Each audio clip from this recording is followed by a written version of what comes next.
Hello everyone and welcome back to the Forge Within podcast, where we have real people telling real stories about how mental health has shaped their lives, and hopefully together we can start changing the stigma around mental health. So some lives don't fall apart all at once. They break down piece by piece until you're left with a choice to keep going or give up completely. And that's enough. That can't be said enough today with our guest today, Marcus Chapman. So Marcus's story isn't a straight line. It's one shaped by chaos, pressure, loss, and moments where things could have gone very differently.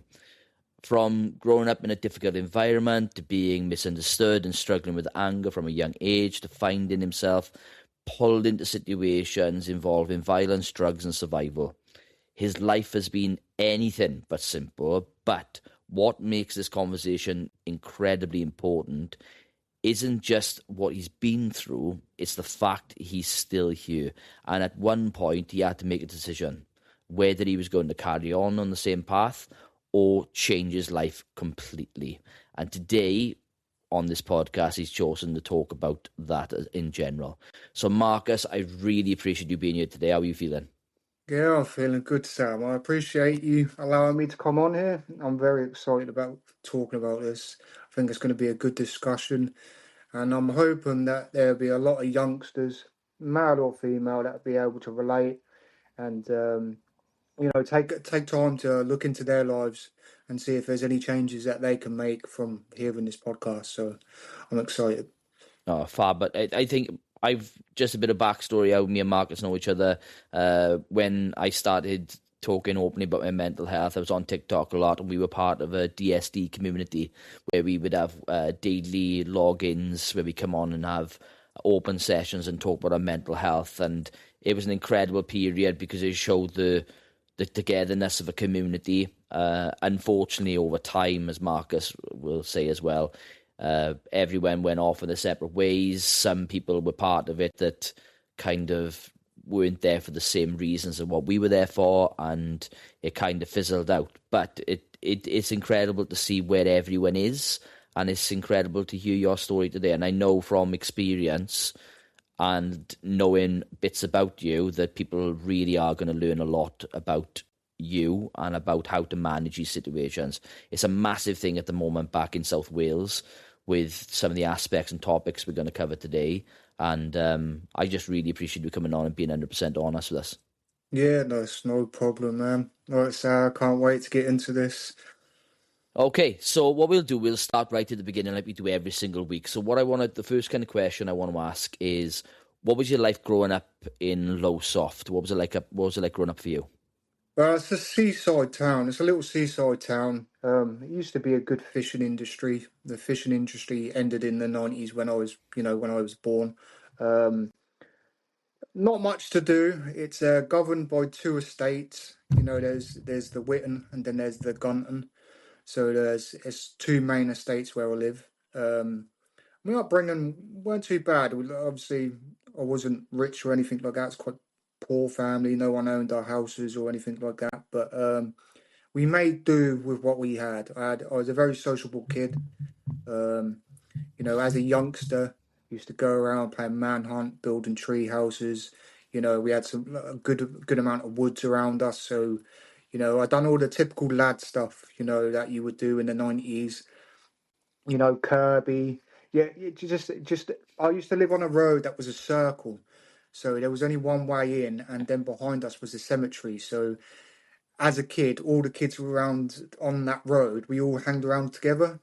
So there was like 20 of us that used to be playing manhunt, doing silly stuff. Putting cans in the back of our bike wheels. All that. Pokemon cards, all that type of stuff. We made do with what we had, and my early years were all right. Like I say, I was very sociable, so I was able to make friends quite quickly. I was very short in school, so I had to learn to stick up for myself because obviously at some points, people wanted to bully me. So I had to learn to defend myself. I started doing boxing at a young age, kung fu. I went to army cadets, just as the normal, typical child stuff that you used to do. Um, Yeah, so I got to the age of, say, I don't know, probably about 10, 11. And I wouldn't say I was a naughty child, but I was a very misunderstood because I was undiagnosed with ADHD. So back in the 90s, ADHD wasn't really a thing. Like, there was a kid that had been diagnosed somewhere, but other than that, it weren't really one of them things that you talk about. So I was very mischievous, active a lot. I used to have a lot of hyper focus on certain subjects, and then there'd be certain things that I just didn't want to do. And you'll realize with ADHD, if you don't want to do something, you ain't doing it. There's no getting around it. It's just one of them things that we're wired different like that. So my youngster years were, yeah, just mischievous. I weren't naughty at that stage. I weren't very angry at that stage. It was when I got to my teenage years is when it started to go a little bit south. Do you think that you were misunderstood as a kid? Because I know now, like I work in an ALN school at the moment, SEN school in England, for children with assisted learning needs or autism and all that kind of stuff. And a lot of schools now are being diagnosed. Children are being diagnosed early with more neurodivergency, which is ADHD, which is autism as well. But obviously, going back to when we were in the 90s, we were just classed as, oh, got that odd child over there, or he's got bad Yeah, behaviour. So do you yeah. find that people looked at you and they didn't understand you? Yeah, most definitely. Say my dad's mother, she said that I was the devil child. So that's who I was to her. Like, it got to the point when I was in middle school and stuff like that. The moment I'd speak up or I get a bit jokey in class, they'd be like, "Right, Marcus, out." They wouldn't even give me a chance. You know what I mean? Because they knew what I was like. They'd just cancel me out straight away. So I'd be sitting in the hallways, just being naughty. I had one teacher. Her name was Miss Darcy, bless her soul. But she'd come find me. She knew I was different because I was very smart as a kid. I'd get all my work done really quickly, and then that's when I'd be naughty. But if you can't challenge me in some way, then as a kid I used to act up. You know what I mean? And she Mm. realised that. So this lady, when she see that I'd been naughty, she'd take me into her office. She'd get the biscuit barrel out. She'd put on the TV for me, and she'd be like, "Right, I've got to go sort some stuff out, but you just sit here and do that." Blah blah blah. And what I'm saying is, she knew that I weren't naughty because she'd leave her purse in there. She'd leave her bag in there. You know, at any point, if I was naughty, I could have robbed her. I could have done what I wanted. You know what I mean? But she knew in her head that no, he just needed to be separated and known that there is someone who's looking out for you. And that is something that was very important in my childhood, in middle school and high school, because I had it for both. So Would you say that that was one of the first role models you kind of had yeah, then, who was going to be there for you? most definitely. I would never disrespect her. That was the one teacher that I could be going through a crazy stage because I used to have a habit of like chucking chairs and tables at the teachers and stuff like that. Like they'd have Mm. to clear the whole classroom out. That's how bad I used to get. With fire extinguishers, I used to start squirting people with fire extinguishers. But with her, as soon as she come in the class, she'll tell me boom, boom, boom, and I'll be like, yes, yes, ma'am, let's go. And that's because I knew that she appreciated what I had to offer. Yeah, Instead of some of the others. it's really interesting because I suppose, like you said, then when you got, obviously that had resulted in you being kicked out of school. Then, but it's really interesting you being older now and reflecting back. What do you think was going on internally inside you to for you to, obviously you had the ADHD tendencies as well, which contributed to you behaving that way. But was there anything else going on internally that made you act up in those situations? I think I was a bit self-conscious about my height. Um, like it took me until like the end of year 10 to actually have my growth spurt. But so yeah, well, in middle school and high school, I was very short. You know, my father, instead of going to the hairdressers to cut my hair, he was going to cut it himself, and then he'd fuck up, and then I'd have a bald edge. As a child. So it used to, like, things like that used to contribute. Like just not being as fashionable as other people. So I think all the like the small comments and stuff like that from the more posher kids or the bigger kids and everything like that used to get to me a lot. So that's where the aggression started.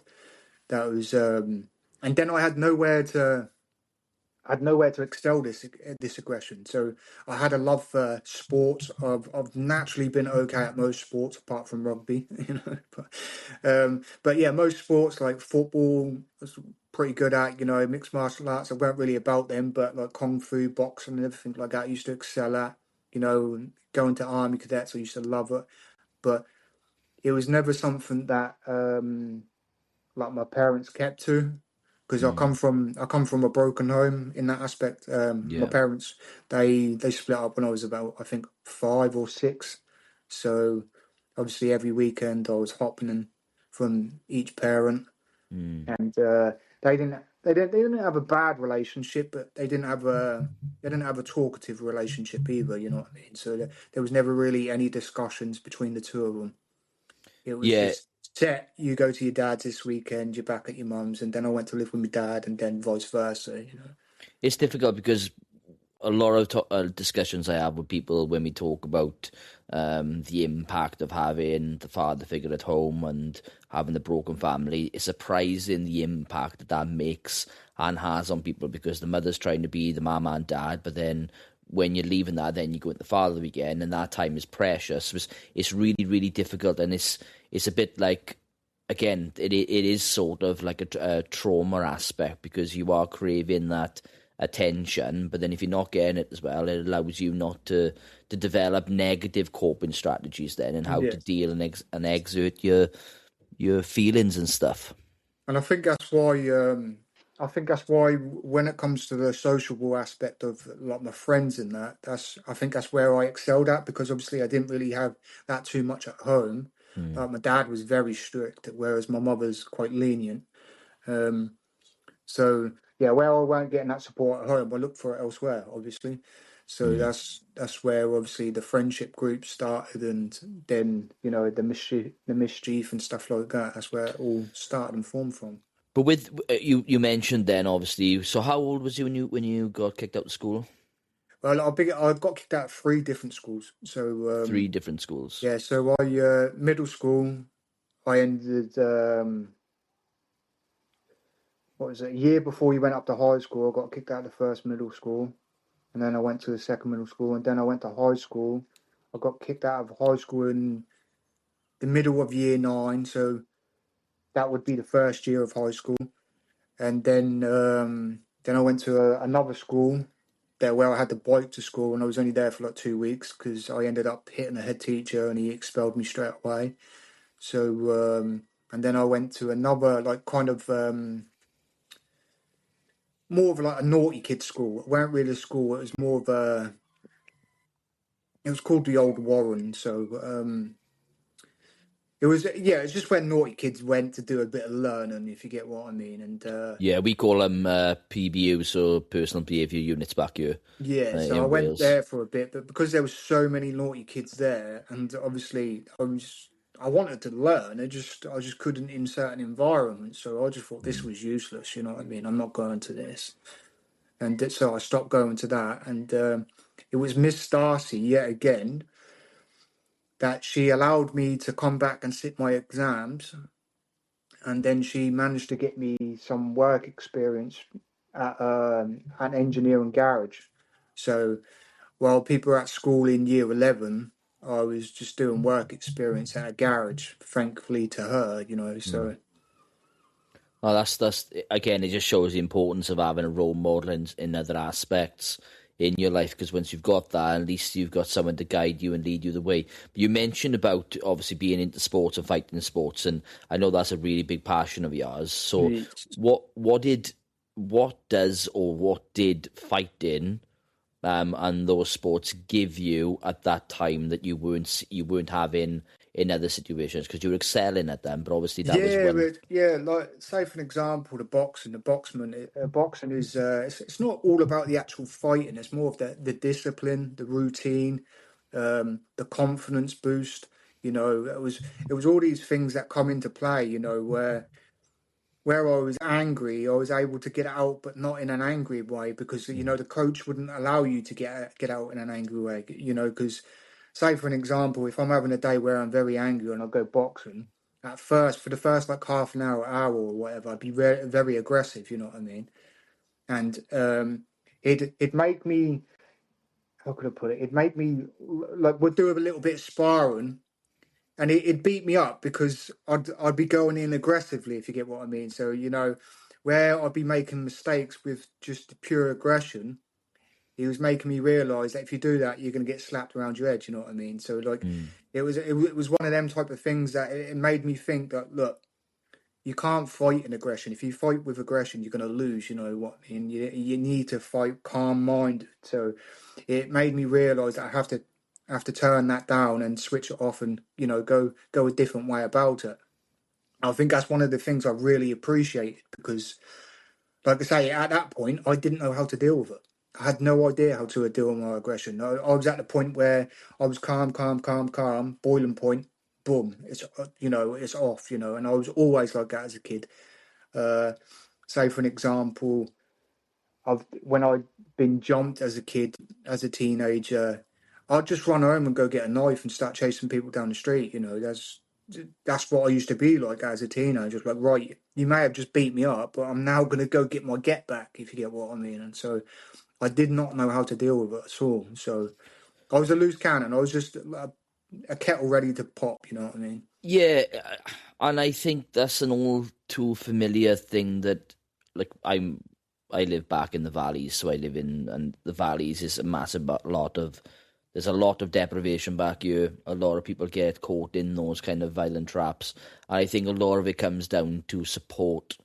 And it's just interesting hearing your story, because even though you had support of your teacher, but then with the broken home as well, the question I'll ask you, do you think that, how can I put this? Do you think that it could have been different? Like, your path could have been different if you had the right Yes, most support. definitely. If you had the Most right definitely. support.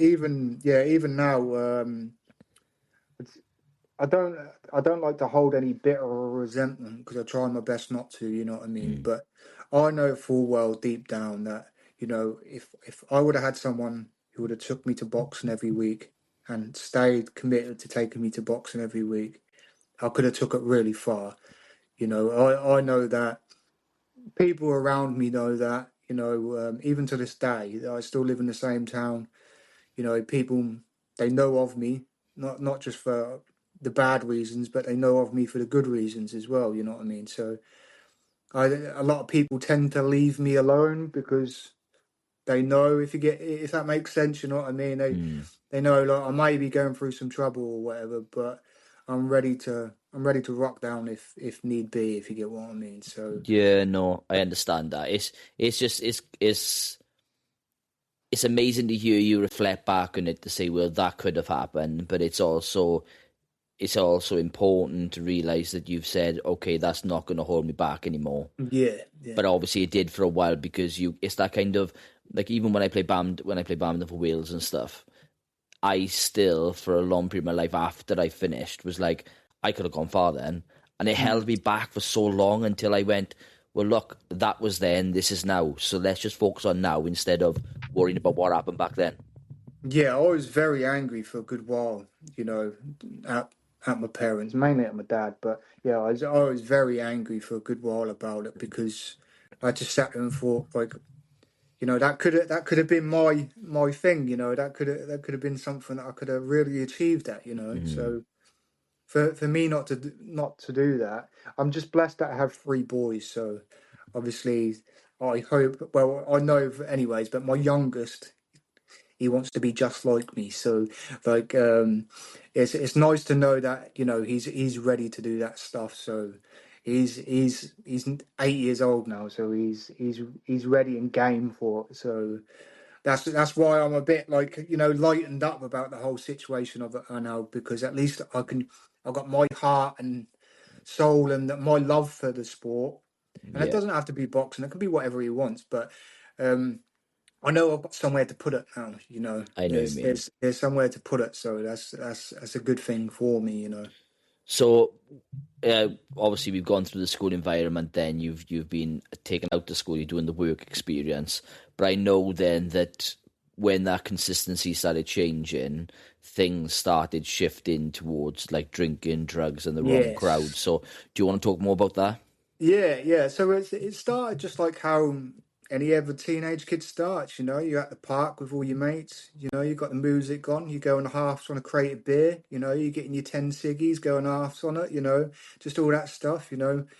One kid shows up with a bag of weed. That's how it starts. Just like anyone. It wasn't malicious. That weren't like I was groomed or anything like that. It was just the typical.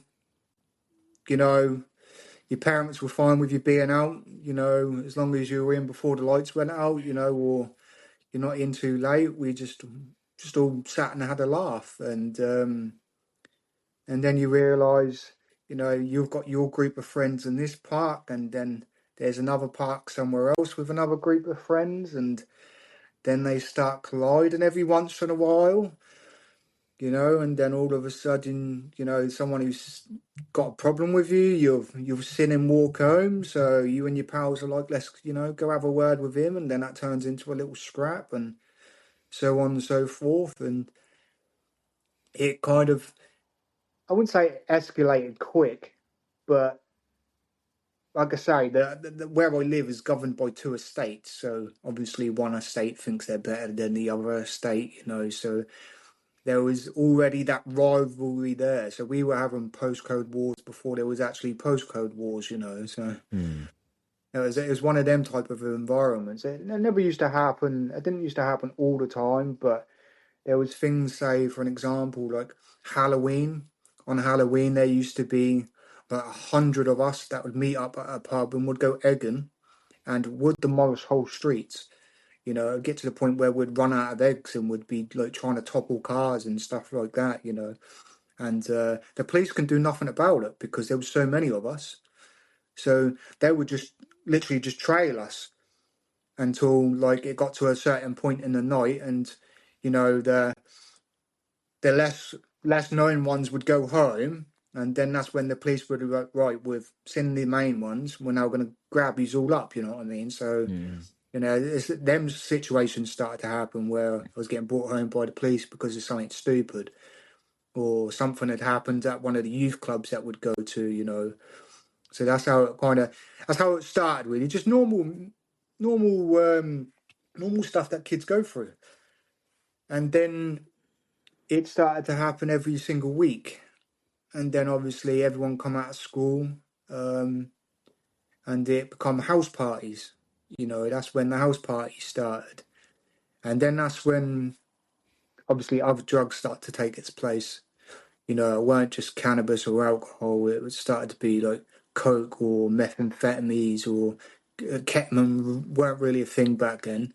But, it'd be them type of things that would be happening. And then something silly would happen to one of the kids on the way home or whatever, or they'd pass out, or they'd have a fit, or they'd get beaten up, or there was a lot of that stuff that started happening. So Would yeah, would the do you think then that it?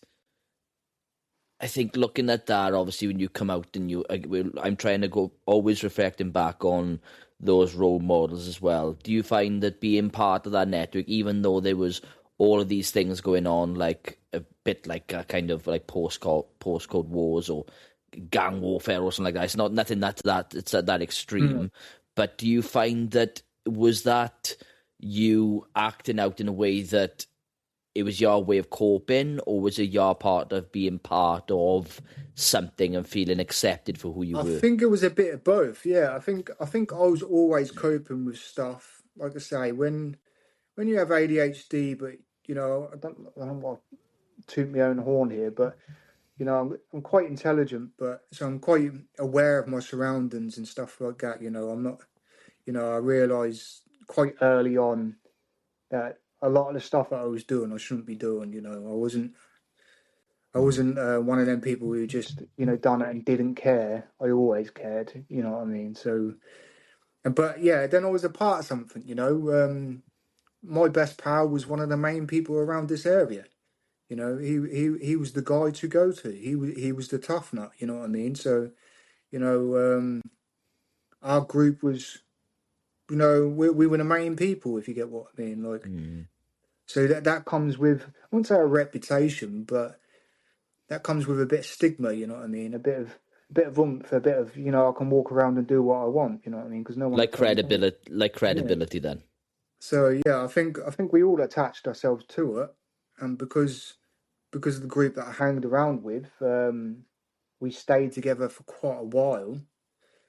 That yeah, we're all brothers. We're all, you know, family to each other. You know what I mean? And once that started fizzling out, I suppose that's when the trouble started mainly. Really, yeah, when the group of the friendship broke down. You know, some people went off to, you know, work and do jobs and everything like that.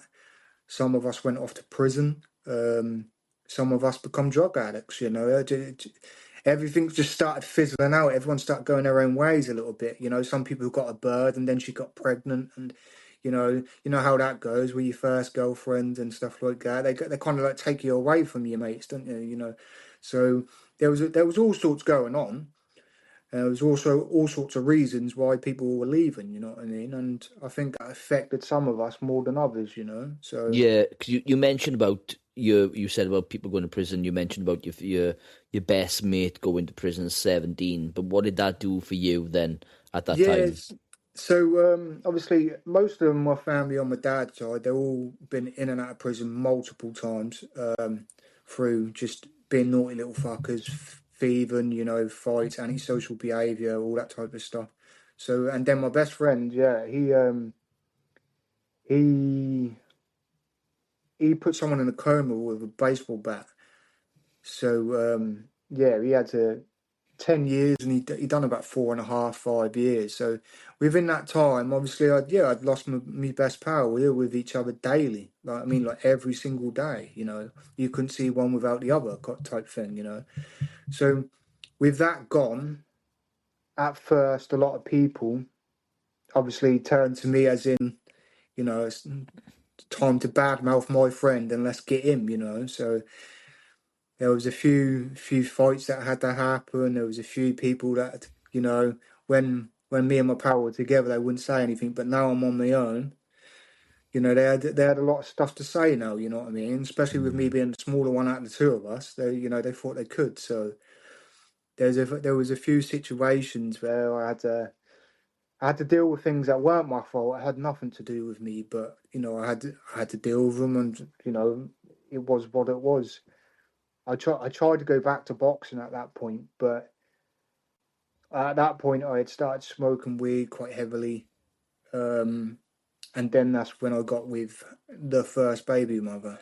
Yeah, I glad we that's what that was going to be the next question Yes. about meeting your first son's mum.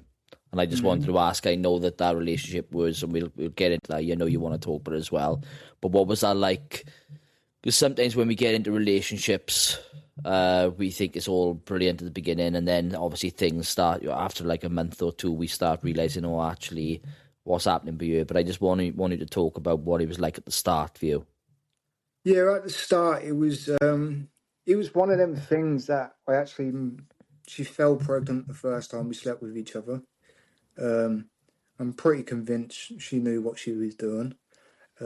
She had told me, obviously it takes two to tango. I'm not taken away from that, but she had told me that she was on the pill and stuff like that. So I thought, you know, she's sensible.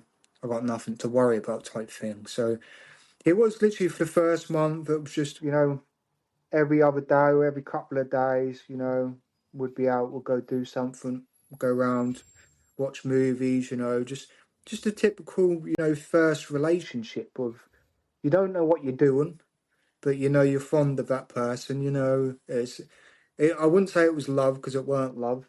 I think it was infatuation of my first proper girlfriend, if that made sense. How old was you then, Marcus? Like I think I was 19. So I'd had Yeah. girlfriends. Obviously, I'd had plenty of girlfriends through high school and stuff like But your that. But first love.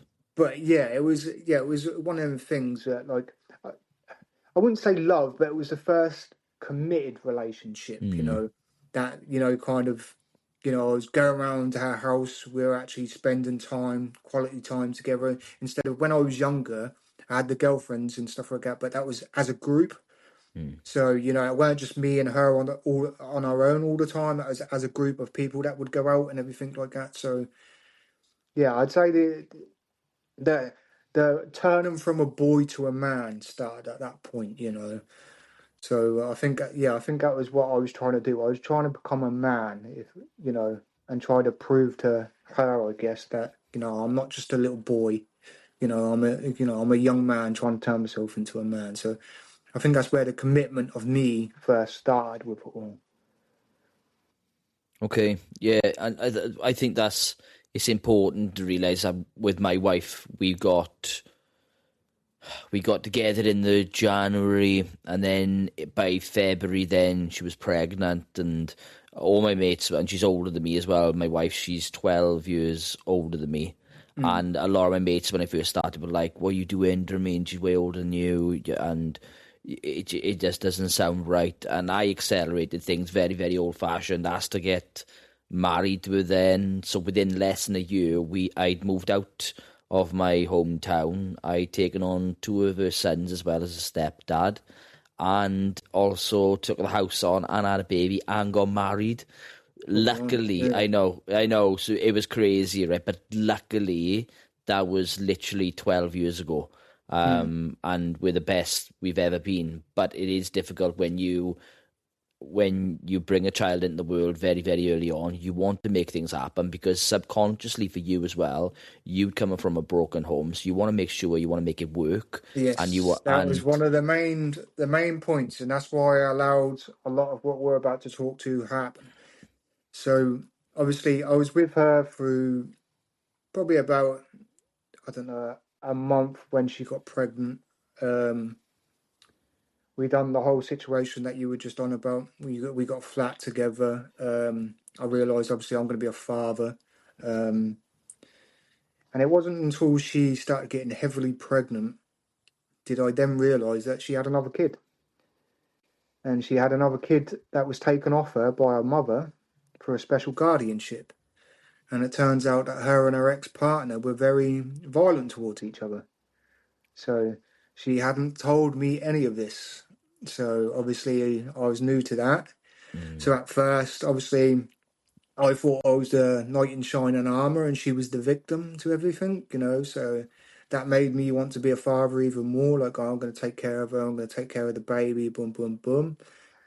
And then I think once you see that vulnerable side of me, that's when um, that's when the violence happened. I still to this day I remember the first time she ever attacked me. That was outside her grandparents' house. All I can remember is her being heavily pregnant and just, running towards me, trying to, slap me and punch me for. I'm not even sure. I'm not even sure what the reason was. It would have been just something very petty, a petty little argument that we had, nothing major or anything like that. But yeah, that was the first time she ever attacked me.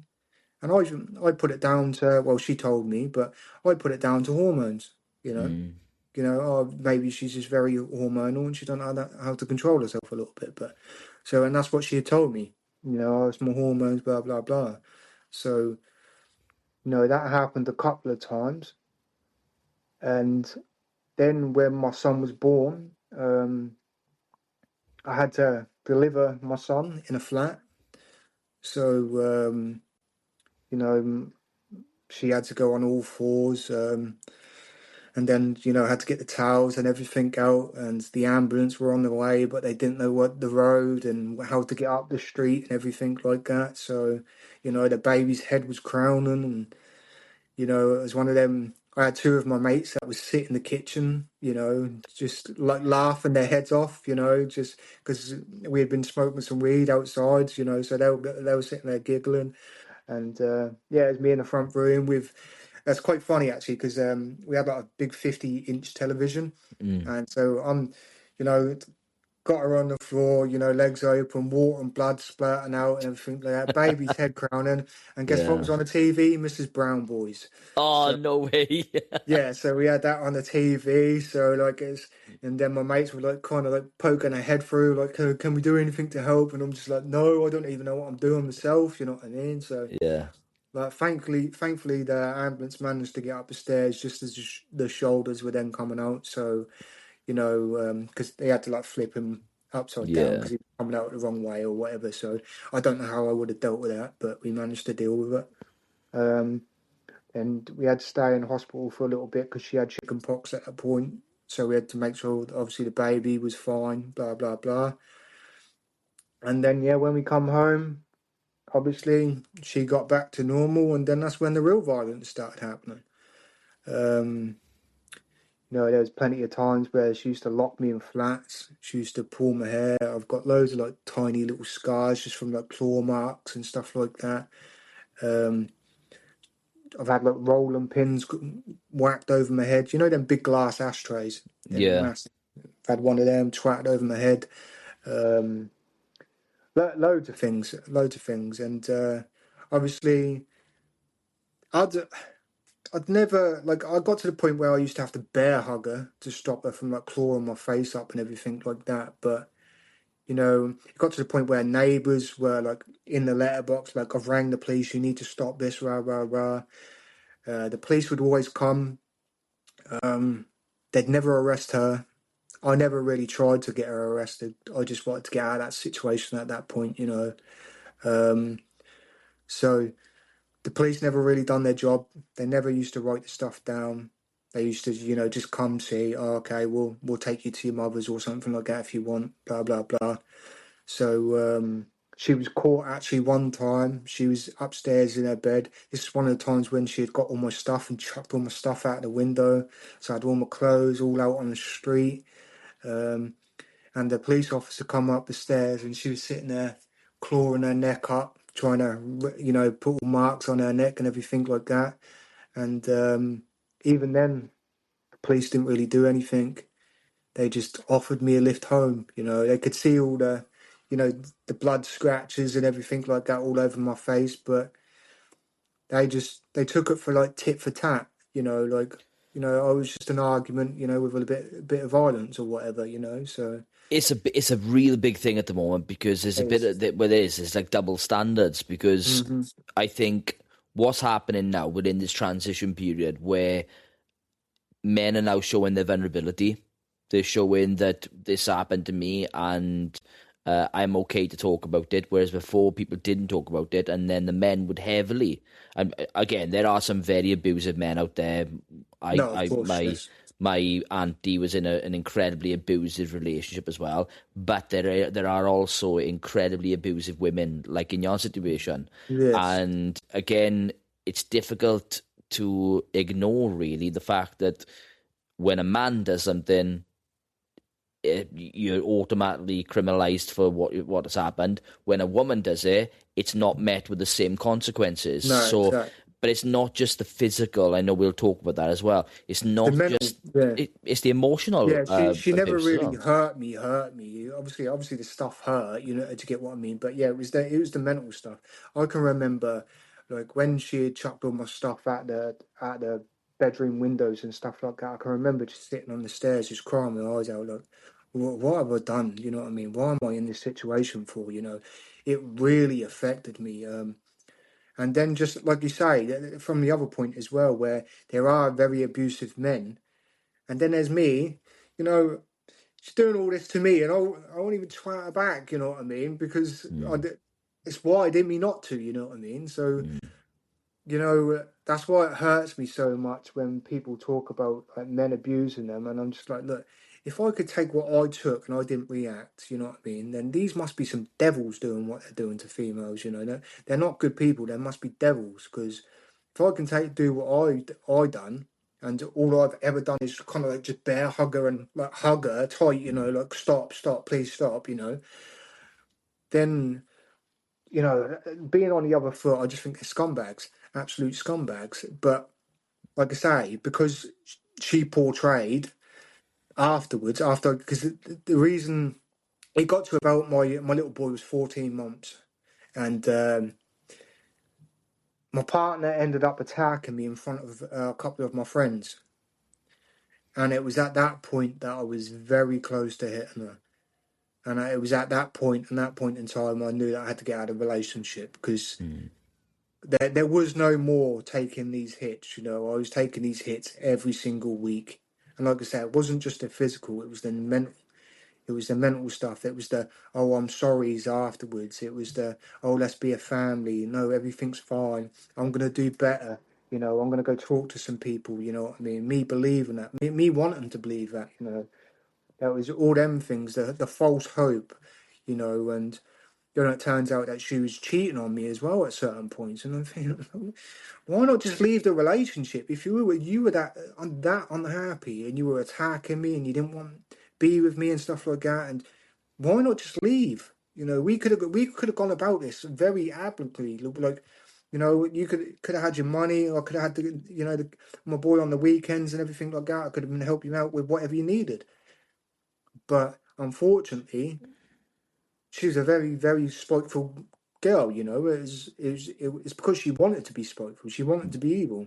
And control plays a massive part Yes. in it. Yeah, she wanted to control me as much as possible. Like, I can remember when I was at boxing. So one of the times she had attacked me, I was like, no, I need to get out of the house. I need to finish. So I went to boxing and went to my boxing. So I'm sitting there doing my press ups and warming up and everything like that.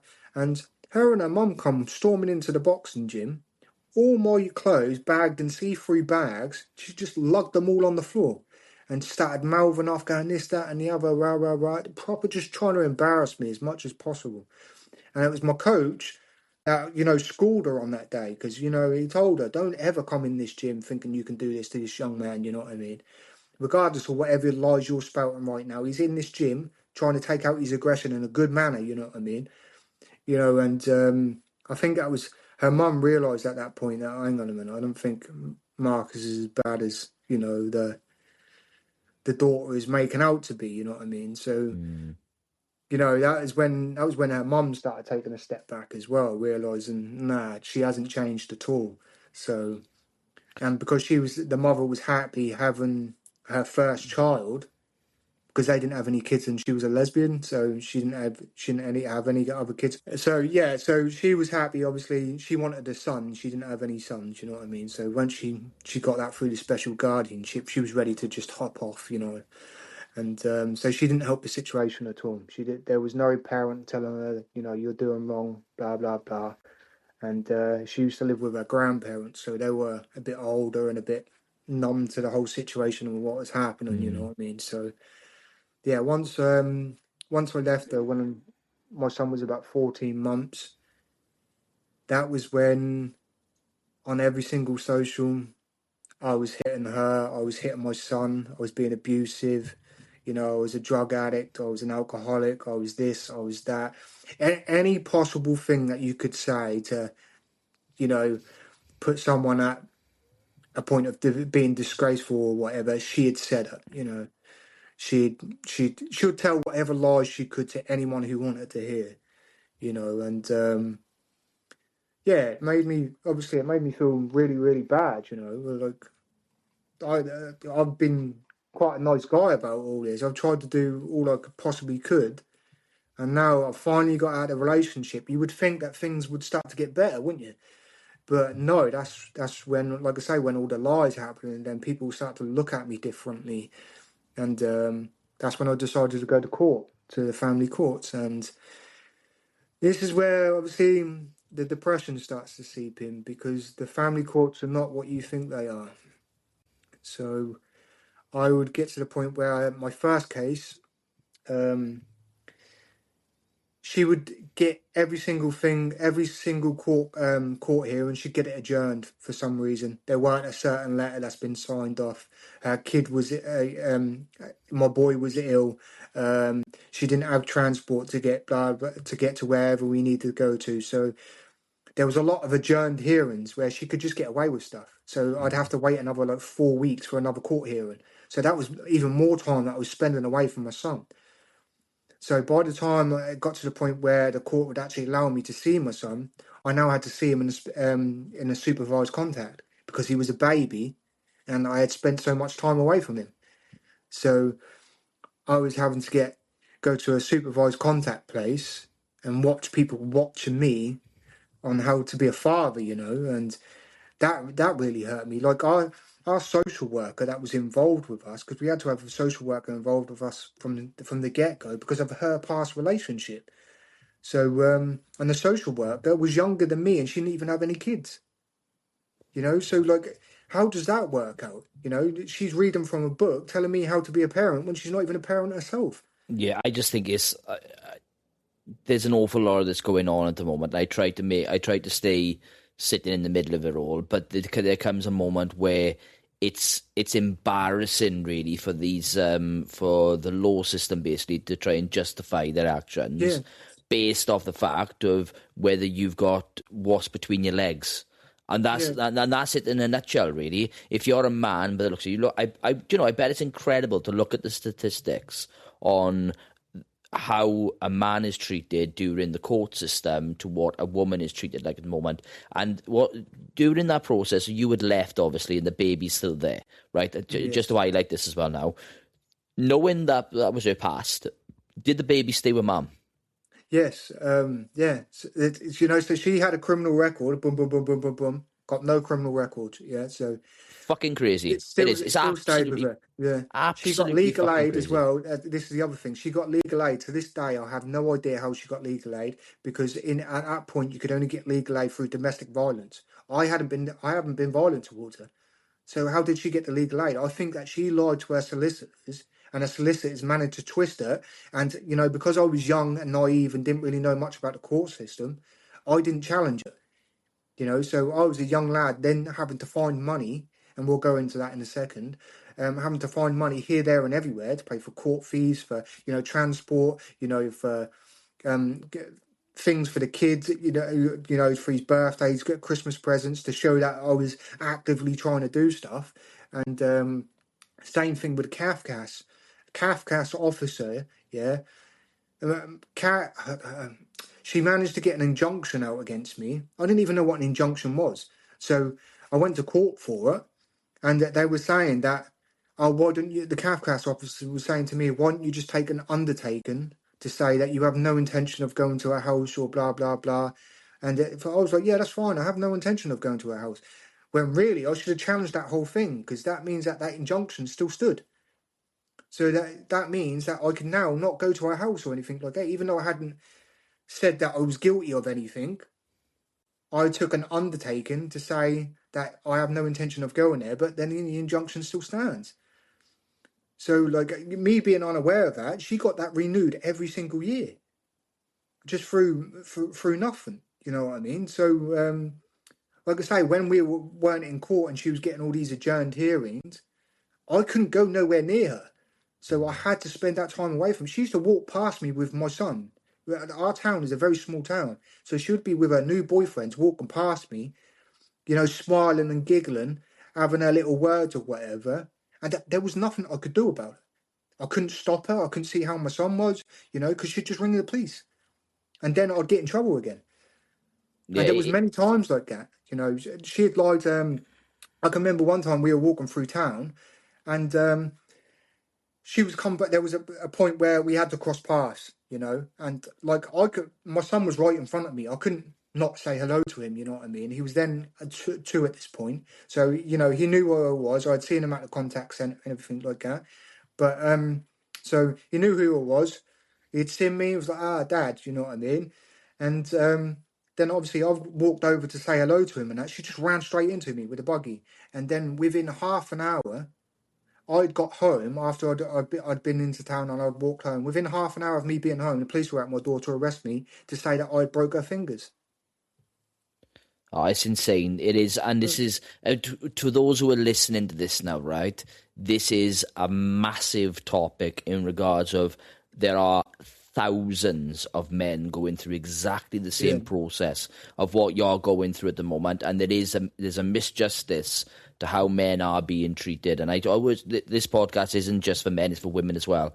But you've got, if you're interested in looking at the statistics, go and have a look at them, because Yeah, it's it is crazy. worrying. Yeah, It is very, very worrying. I think only now things are starting to change slightly, because the statistics are there. People can yeah, see it, and they're putting one and one together and going, well, actually, like, if your partner at the time, she had a child taken off her, was abusive, and all these are in records, why can't that child then, right?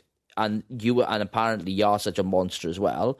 Why don't they just take the child and put him into care? But they yeah, don't. They're exactly. quite happy keeping it in that situation. So you can't tar one person more with the same brush. It's got to be equal based. But I can't imagine how that made you feel, not being able to see, like, with my three boys, I see them every single day, but knowing that you haven't done anything wrong and you're being portrayed to be this monster is just, it's disgusting. And even if I'm not saying with you at all, because what you're saying is 100% true, but even if there are situations where it is dual purposes, right? A child should never be brought into your mess as a couple either, because No, again, exactly. that's going to Yeah, sit. And in subconscious for you were sat there going, well, I'm from a broken home, so that means now that child is going to end up like what I'm like, and it's going to continue going forward. So it's affected me. horrible mentally. Yeah, it very much affected me. Even it even got to the point where how can I put it? So I'd finally win my court case, you know. And this is a very valid point as well, yeah. So when I was in court, yeah, I had to defend myself against all these accusations that were untrue. There was no proven record of any of them, you know. There was nothing to be said that I was this monster. But if I had anything that I wanted to say against her, it had to be a separate court case because they only wanted to deal with the access of the child. Mm. So how does that work out? That she could say whatever she wanted about me in this court hearing that was meant to be about the access of the child. But if I wanted to then go and say she's done this, she's done that, it had to be a complete separate court case. Double standards. That makes no sense, does it? Mm. If it was just about the access, then why is she sitting there saying, oh, I've done this, done this, done this, when nothing was ever proven? Like, even to this day, I've still got a clean criminal record, and like, from what I've been through, it's very hard to keep it like that, but it's one of them things that even when I come out of court and I started seeing him again, and should try trap me, should try pretending things were all right, should try get me in the flat, get me in the house, have a conversation with me for 5-10 minutes, try start off an argument, because I was in her house at that point, so then she could start attacking me again, and this was the hardest part through a lot of the abuse. She used to attack me while holding him in her arms. So, if you can imagine as not even just as a young male, but as a young woman or whatever, if you can imagine someone attacking you while your baby is in their arms, what do you do in that situation? I can't take her off it. I can't take him off her because she should chase me down the street and start attacking me down the street. But I it's can. using it as a shield then, isn't it? Yeah. So all I could do in that situation is leave, and hopefully she wouldn't do what she had said. Because she would tell me like she's going to kill herself and stuff like that if I leave and stuff like that. You know. Mm. But it got to the point where I had to just get out of the situation, or if not, one of us would have died. You know what I mean? But then I had to get out of the situation and hope that she didn't mean what she said.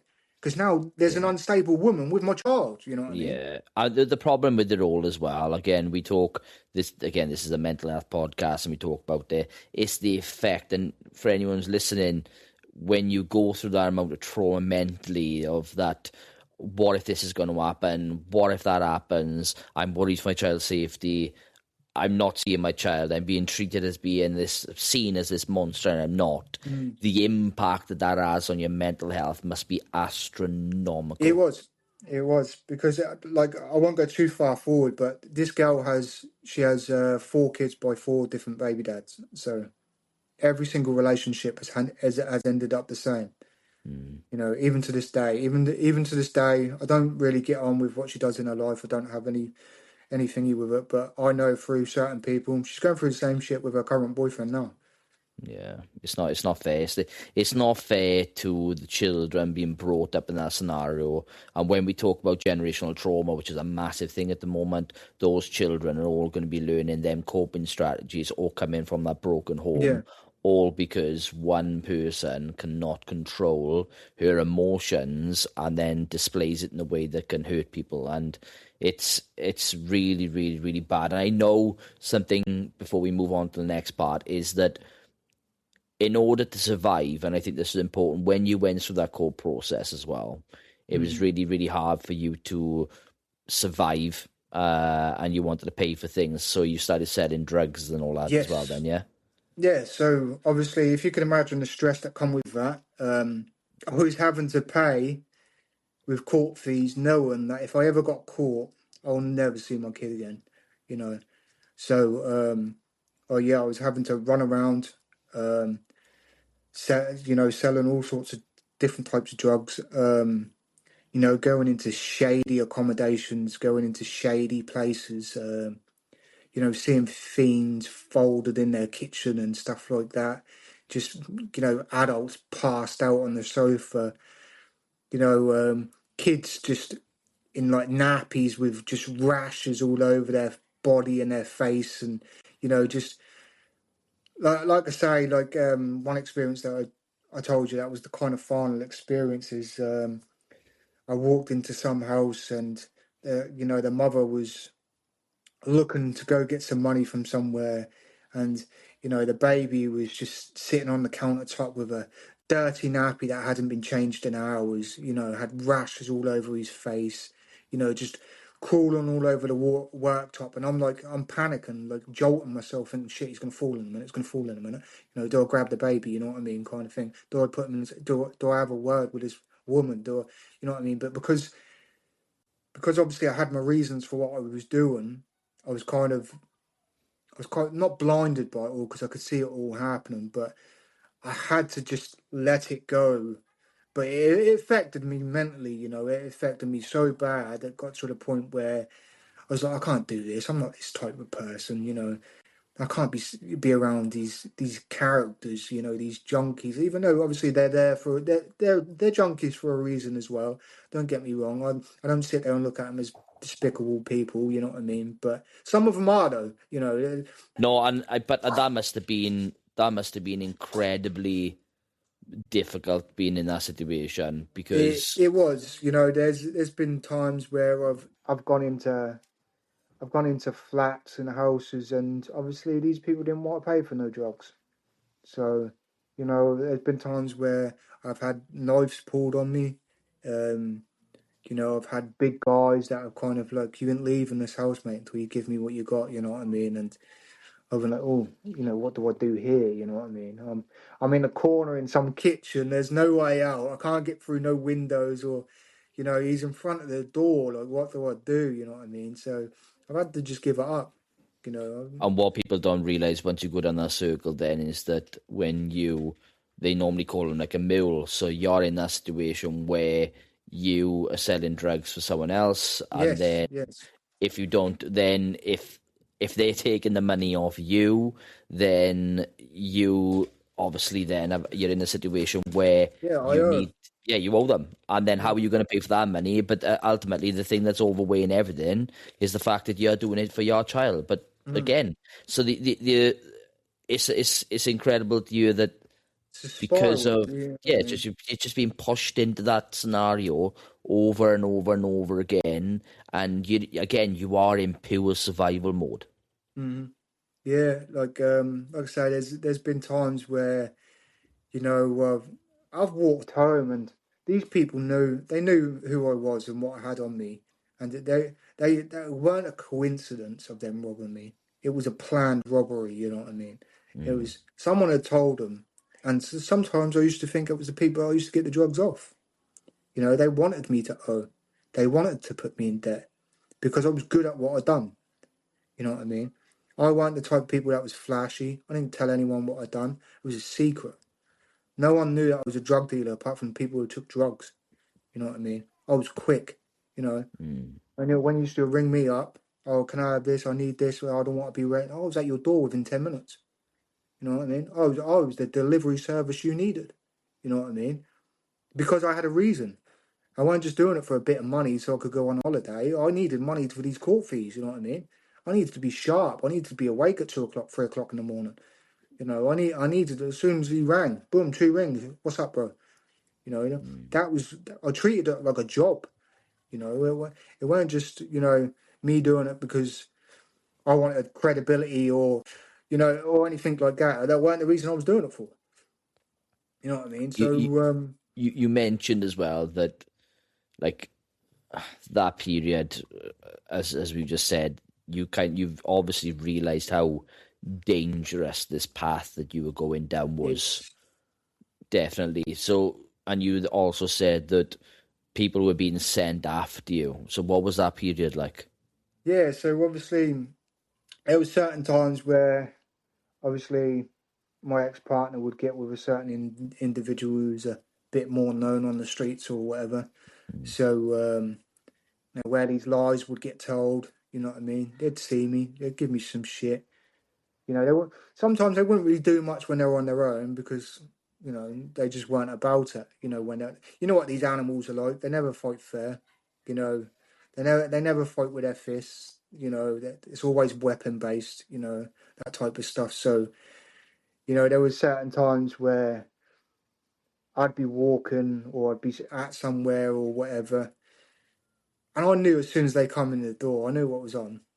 I knew what was about to happen. I'm like, I'm now about to get filled in. You know what I mean? Like, there was no stopping it. That's like if you look at my nose, my nose is completely broke. Never got reset. Same thing with like my cheeks and stuff like that. Like, I've been jumped a few times.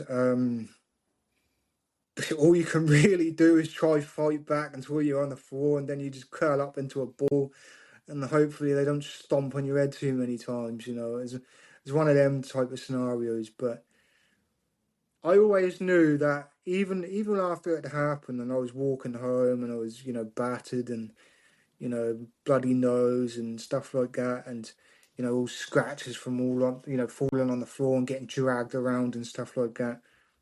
I always had that end resolve in my mind that they couldn't do it on their own. So Mm. once I see them when they're on their own, that's when I'm going to get my get back. You know what I mean? So that was the kind of thing that kept me going. Really, is the fact that I knew, right, you got me as a group, but when I get you on your own, it's a different story. You know what I mean? So that kind of pride held me strong. Like I say, I was in survival mode, but yeah, pride kept me going, and just the confidence of I know I can handle myself when I need to. But it's just unfortunate. I was just getting jumped. You know what I mean? So Well, that's an all too familiar thing, isn't it? At the moment, where people are joining in gangs and they don't fight fair and fair. Violence is never really an option, but mm, but again, when what people need to realise is that who are listening to this now, we don't understand the world that you're in, and you're surrounded in. It's a total different world to a lot of people, an alien yeah, world that they don't understand. But what you got to understand, from my perspective, is it's desperation, because you're in survival mode, but ultimately you're trying to clear your name, you're trying to see your little one as well, and all these things that people get caught up are normally a consequence of what they're actually trying to do. yeah, And obviously, I think you look back and you're not trying to justify your actions as selling the drugs. You knew that was wrong, but again, it was literally down to the fact of the most important factor in it all was to pay the court fees to see your children, and everything else was totally irrelevant to what you yeah, were trying to achieve. yeah. Because you got to understand, I worked at this point as well, but you got to understand, I've still got to live. You know what I mean? Mm. I then got with my current partner. So I got with my current partner when my firstborn was about 2.5 years old, um, and obviously this is where obviously the depression comes in because I'm going through these court cases. I'm seeing my child, but I know that the system is against me. I'm doing all this stuff that I'm having to survive, but I know it's no good. I've got no support from no one. I then meet my current partner. I think, right, I'm gonna stop all this now. I'm gonna try, live a, a nice young man. You know what I mean? I'm just gonna go work as hard as I can. And we're gonna try to strive through this. And that's when my current partner got pregnant, and things were going good. I was seeing my child. My ex-partner had been in contempt of court 3 times. So in my mind, she's in trouble if she carries on, but she weren't, you know what I mean? But yeah, because she had done loads of things where we were meant to go to these like separation parenting meetings and stuff like that. She just wouldn't go. It was only a road away from where she lived, and she just wouldn't go, you know what I mean? She'd make any excuse. But the problem is with the court system, with the family court system, is most of the times, apart from all the adjourned hearings and stuff like that, most of the time these judges were different judges. They were like just old people. You knew they were only looking at the first 2 pages of of the sheets that they were given, and just getting the formalities, and that was it. They weren't really indulging into the actual court case. Even I could tell that. You know what I mean? So like I'd won my court case yet again. Come out of court, everything was going good. My current partner was pregnant. I thought maybe this is a new lease of life. Maybe I'm now getting to the other side of the book. You know what I mean? And it didn't really go that way. So it was about a week and a half before the due date of my partner. My partner realised something was off. She hadn't felt the baby kicking in like a day or two. It was at the stage where you could see, everything. The foot, the arm, whenever the baby wanted to move. You could see it within the belly. So we went to the hospital, and that's when my world crashed. It was the heart monitor, and there was no heartbeat. So obviously we had just gone up there thinking it was just a routine, just make sure everything was good. And then that's when the lady nurse come to us and said, unfortunately, there's not a heartbeat here anymore. So obviously that destroyed me. There was a chapel within the hospital that we live in. I went to that chapel. I was so angry, I demolished the whole place. I was chucking things left, right, and centre.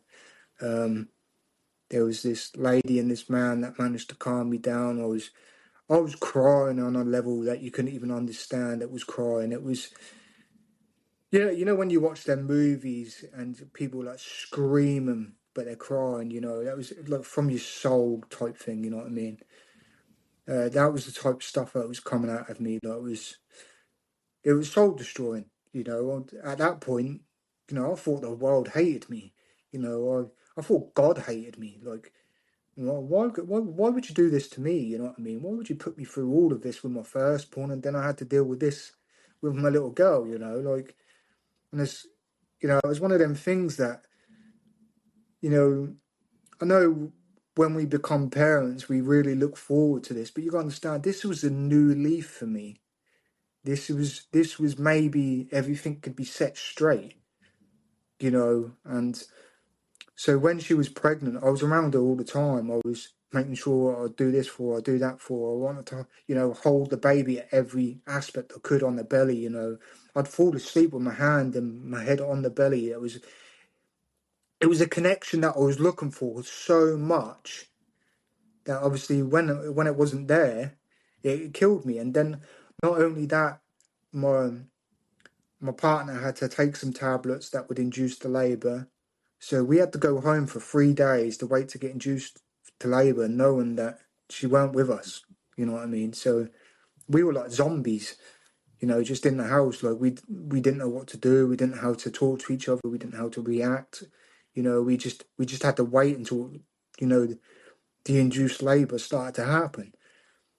And then even when we're at the hospital, my partner had to go through obviously the labour, and even when my daughter come out,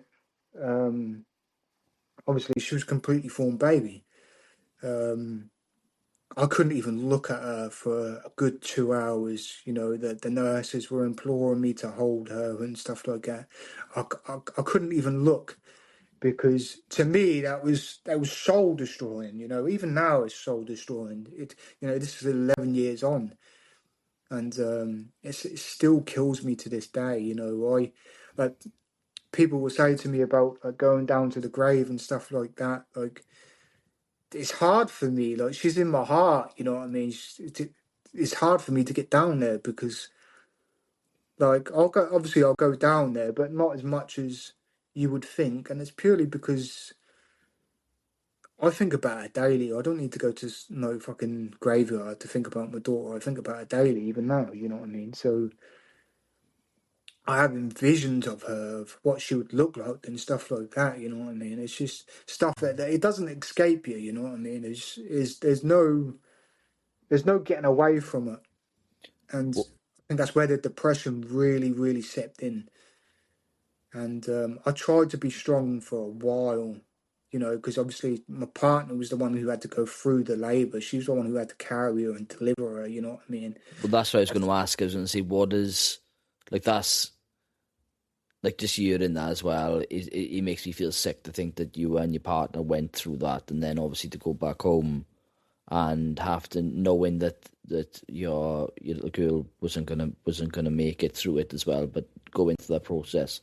But I think it's important to note as well what was, and again, try to I'm trying to handle this delicately for you, but how did being able to see your partner go through that, and then we talk about the strong one mask, which is a big thing, and we're trying to hold on. But what was that like for you as a man trying to support her whilst grieving yourself?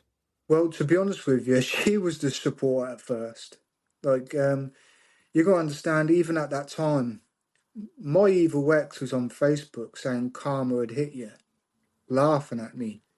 You got to understand that there was times that in them months, there was times that if I knew where she lived, she'd be dead. You know what I mean? Because of the stuff that she was saying. So I was happy that I didn't drive at that point. I was happy that I didn't know where she lived at that point, because that type of behaviour leads to consequences, regardless of whether you're a good person or a bad person. There's only so much someone can take. You know what I mean? Mm. And yeah, she would have been dead if I wouldn't have been able to get to her. But obviously, thankfully, none of that obviously happened. But yeah, and because obviously I was still going through that, and she'd then stopped me from seeing my oldest son at that point yet again, at spite. So like I say, this girl was a horrible girl. So my partner, she was the strong one for the first few weeks. You know what I mean? She was the one who handled it all. Even though she was the one that delivered the child and had to carry her and everything like that, and had all them emotional ties and physical ties to the baby. She was the strong one. I was a wreck, absolutely wrecked. It wasn't until my partner's dad fell ill with cancer is when I realised, oh, hang on a minute, I need to step up here. You know what I mean? Because not only has she lost a daughter, she's now about to lose her father, because the cancer was very quick. So like he found out about, well, it weren't as quick as some, because obviously some people only have months or weeks, don't they? But he had about a year and a half, 2 years, and but his health was deteriorating really bad, and I got along with him very well. You know what I mean? He was a nice man. So um, and that's when it wasn't long until my partner fell pregnant again. But you got to understand it. To some people, obviously that would have been a blessing, but with what I had just gone through, at this point, I didn't even think I could be a father. With everything that happened with my first child, and then obviously with my little girl, I was at the point where I'm not good enough to be a father. Obviously, God's telling me I'm not good enough to be a father. He's showing me this. So I was a nervous wreck throughout that whole pregnancy. Like, I think my partner got pregnant because obviously, it's very common to be able to get pregnant after having a child is like when they're in like the most, I wouldn't say heat because that's what a dog term, isn't it? It's But like your menstrual cycle. It's all yeah, over the yeah. shop. Yeah. So yeah, she fell pregnant very quick, and I was very worried. You know, I was a nervous wreck. You know what I mean? Like I said, I didn't think I could be a father, but yeah, that's when Oliver come about, and then yet again, she fell pregnant again. You know, and then that's when we had Charlie. So you know, I had my two boys.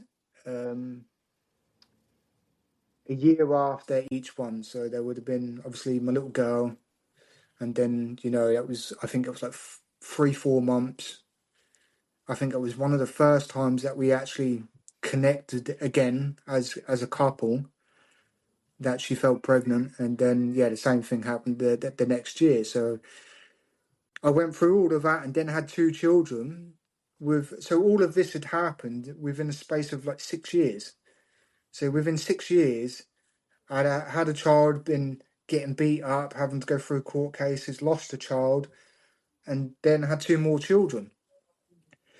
So, like, throughout all that time, I was depressed, but I didn't really actually know what depression was.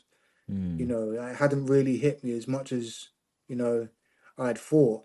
So, it wasn't until my boys were there and I started realising I can't connect properly. You know, I can't do all the fun stuff that you want to do with your boys and that, because I felt guilty. You know, I felt guilty that my other child was missing out. You know, that I couldn't do the same things. I used to sit there and think, you know, in my head, like, oh, what are you laughing for, bro? You got another kid out there that you're not even seeing. You know, that's what my mind used to play tricks on me. You know what I mean? You know, used to tell myself disgusting things. Just, you know, I couldn't enjoy a day because my mind would tell me otherwise. You know, like, oh, what are you doing, you scumbag? You know what I mean? You can't be enjoying your day. You know what I mean? When you know that that woman's got your child, that's what my brain used to tell me. So I couldn't even connect with my boys because I felt guilty. You know, even though I was trying to do my best, but the system and unfortunately, you know, the horrible ex just made it impossible for us to get on. You got to understand as well that even as my boys got older, throughout this time, I'm seeing my son. I'm not seeing him. I'm seeing him. I'm not seeing him. It was just literally as soon as she wanted to get jealous again, she'd stop me from seeing him. You know, whenever she got a new boyfriend, she'd stop me from seeing him. You know, whenever I didn't give her the right amount of money that she wanted, she'd stop me from seeing him again. You know, so I'd either have to go through the court case again, or I'd have to wait a certain period of time until it calmed down a little bit, and then she'd let me see him again. You know what I mean? So it was very awful. And my boys went to the same school as each other. They don't even know each other. You know, Wow. that's how disgusting it was. You know you know, they went through years of seeing each other, knowing that they were brothers, but they couldn't really speak to each other. You know what I mean? That's it's the thing is it's when you're struggling with your mental health anyway, and you've got all of these ACEs, adverse childhood experiences, and trauma that you've been through, and through it all as well, you've got to try and remain strong. That is just there has to come a point then where it all comes to a blow, It and broke my mind. Like that's the only way I can say it is my heart was already destroyed, but my mind was about to get broke. You know, and that's when, like I say, things started to get really bad. That's when the depression, real depression, like this is a thing that most people don't get. You know, it's okay to feel down for a couple of weeks. It's okay to, you know, not know where you're going at certain points in your life. You know, that's very different from real depression. You know, real depression hits you differently. It's like my mates would just be like, you know, some of my mates who they weren't really my friends, but they, you know, they'd make a joke about it, or they'd be like, "Oh, we're all going through issues," or "Oh, I've got this problem going on," or they'd make it a competition on, you know, and I'm just sitting there like, you have no fucking idea. You know what I mean? You literally have no idea. You have no idea how many times I've nearly stepped out in front of a car just because today was the day. You know what I mean? You have no idea how many times I've sat in my room swallowing tablet after tablet, hoping this will be the day. You know what I mean? Like how I've abused myself because I used to self-harm by not eating because that was the only thing I could control. I could control, and this took me a while to realize this, but it was a controlling mechanism. So where I was feeling all this pain in my heart and my mind, if I didn't eat, I'd start feeling pain elsewhere in my stomach. You know what I mean? I'd start feeling achy. That would be a different type of pain, but it wouldn't be the pain that was in my heart or in my mind. So, for me, that was good enough. You know what I mean? So I wouldn't eat, and I'd just take drugs or prescription drugs, and just yeah, it was a control mechanism. I found out it's one thing in my life that I could control. I could control where the hunger pain would go and when it would stay. You know what I mean? What did, because there's two important parts I want to try and talk about there, is that your understanding, your true understanding of what depression, true depression was for you, and what did a typical day in your life look like when you were at your lowest then? So on my lowest, I'd wake up and I'd already be in a bad mood from the moment I woke up. From the moment I woke up, it was disgust. It was you weren't going to achieve anything that day. It was hurry up and get your drugs, mate. You know what I mean? It was cannabis. From the moment I woke up, there's cannabis clouded quite a lot of it. Like I say, I just, I just, I don't even know how I got through the days. To be honest with you, it was, it was anger, it was resentment, it was bitterness from the moment I woke up. There was no control in the day. Whatever happened. And then as the night got on, I wouldn't be able to sleep. So the only time I ever got to sleep is when I was so physically drained that it was time to go to sleep, if that made sense. You know what I mean? Because I was scared of the nighttime. Throughout the day, I could, mask it in certain ways by, going to do this, putting on a fake smile, being there for someone, you know, helping friends out with their problems, their trivial little matters. You know what I mean? When in reality, you know, I'm the one who's dying inside. You know what I mean? You just want me to come help you change your room around because you're too lazy to do it yourself. You know what I mean? Like, so I'd fixate on them things. I'd help everyone else out. I'd be the joker.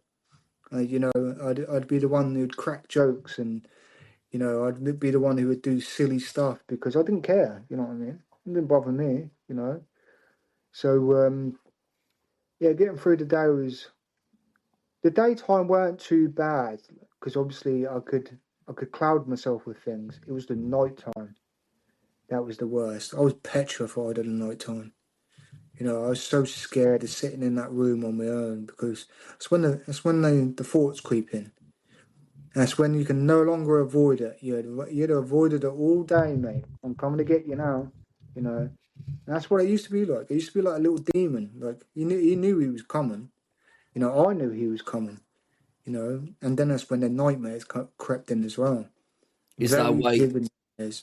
Is that why you would use then like your alcohol, your coke, your cannabis and everything?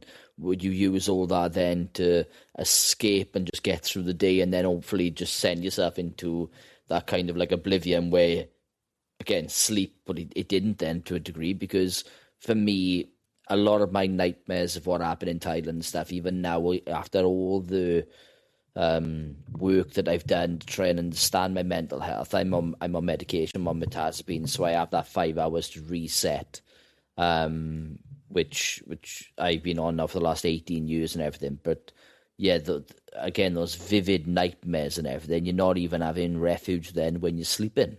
No, no. I used to have two certain dreams that used to recur all the time, and I even tell you one of them. One of them is where I used to hear a baby crying, and it used to be in a room, and the door was open, and when obviously the baby was crying, so I'd start walking towards the door, and then the door would slam shut, and then I'd be trying to open this door, and I'd be trying and I'd be trying and I'd be trying, and then I finally get it open, and it was just a cot in the middle of a dark room, and I just hear crying and crying and crying. So as I'd walk towards it, there'd be like this big hooded creature that would come out of the corner of the room. And then it would see me, and then it would see the cot, and it would start going towards the cot. But obviously, I'm trying to go towards the cot as well. But unfortunately, he used to win. And I used to get pushed out of this room, and then this door would just slam shut on me. And then I'd just hear a certain cry that from a baby you don't want to hear, you know what I mean? And then I'd wake up. So, like, I used to have that same dream night after night after night after night. You know, that's why I believe. That's why I believe in God now. That's why I believe that there are demons in this world. You know what I mean? Because why would I have that same dream? You know, if there weren't something trying to corrupt my mind. You know what I mean? Like, it was never different. It was the same thing every single time. But I could never win. Even though I know what was about to happen, I could never win. It would just like force me out. I'd just move away, and then the door would shut. You know what I mean? And Did it you used to scare the shit out of me. did you ever find that it got to a point, and imagine this is where the breaking point was, where it was so powerful that feeling you were having over and over and over, and you were so tired that you would go to sleep hoping that you would never wake up again? Yes, yes. I'd gave up on the world. I'd gave up on everyone. I'd had a proper conversation with my mum, and I told her that, look, I want to die. You know, and most people would be like, "Oh, what are you talking about?" No, I was at that stage where I was having a proper conversation with my mum, telling her that, look, there's no, you can't help me. You know, I'm beyond help now. You know what I mean? And she could see it. She could see that. I was ready to go. I just didn't know how to do it. You know, I tried prescription drugs. I tried hurting myself. I tried putting myself in very vulnerable and dangerous situations, but I don't know what happened, but I just survived them all. You know what I mean? It's just every single day I was putting myself in more danger, more predictable circumstance where, I could have got seriously hurt. And it's just, I don't know how I survived them, but, it's just what happens, you know what I mean? So I was like that for a good while. And obviously you can imagine failing each day. Because in my eyes, that's what I was doing. I was failing. I was failing at killing myself. So even then, I couldn't even kill myself.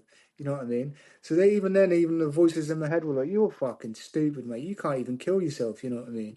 Like, that's what my brain used to tell me. Like, you're that much of a loser that you can't even kill yourself, bro. You know what I mean? And it just affected me even more. With you having the two boys as well, and obviously you're the son as well, I would imagine, and a lot of fathers, especially myself, can resonate with this, is the fact that guilt plays a massive factor, because It you does. want to try and be that role model. You want to try and be that thing that you didn't have when you were younger. You want to try and prove other people wrong, and emotionally, because you are broken inside. And the strong, I always say that with a mask, that when people wear them, the strong one mask, the joker mask, the overachiever mask, a mask has absolutely no weight or no volume. So what it'll occasionally do is that it'll just remove itself and it leaves you totally fucking bare. But guilt plays a massive role, because all those insecurities and the imposter syndrome can also ill attach yourself to those insecurities and make you feel even worse. So for you, that over that guilt that you must have been experiencing, not just the fact that you couldn't go through with taking your own life, but the fact that you felt that way, that your children wouldn't have that father figure, must have been an overdriving concept in itself. Yeah, they used to see, this is one of the other things. They used to see me in states. Like, they used to see me in certain states that no kid should see their father, you know what I mean? Like, just the anger that would come out of me, you know what I mean? It was probably at one point that my boys were probably scared of me, you know? They probably had a bit of fear. Like, I'm fortunate enough that they don't now, you know what I mean? But there are certain times where I've reacted in certain ways to my partner and stuff like that, they probably thought, oh, you know what I mean? He's a bit of a dangerous man, if you get what I mean. So, and then obviously I'd have the guilt for that as well, you know what I mean? So, there was no purpose. There was, because that's one of the things that men thrive on as well. We have to have purpose in life. I have kids, but there was no purpose there. I didn't even feel like I could be a father to them. You know what I mean? So, like I say, that it did. It affected me even worse. It affected my boys, but they had to understand things about me that they shouldn't have had to understand at their age. You know what I mean?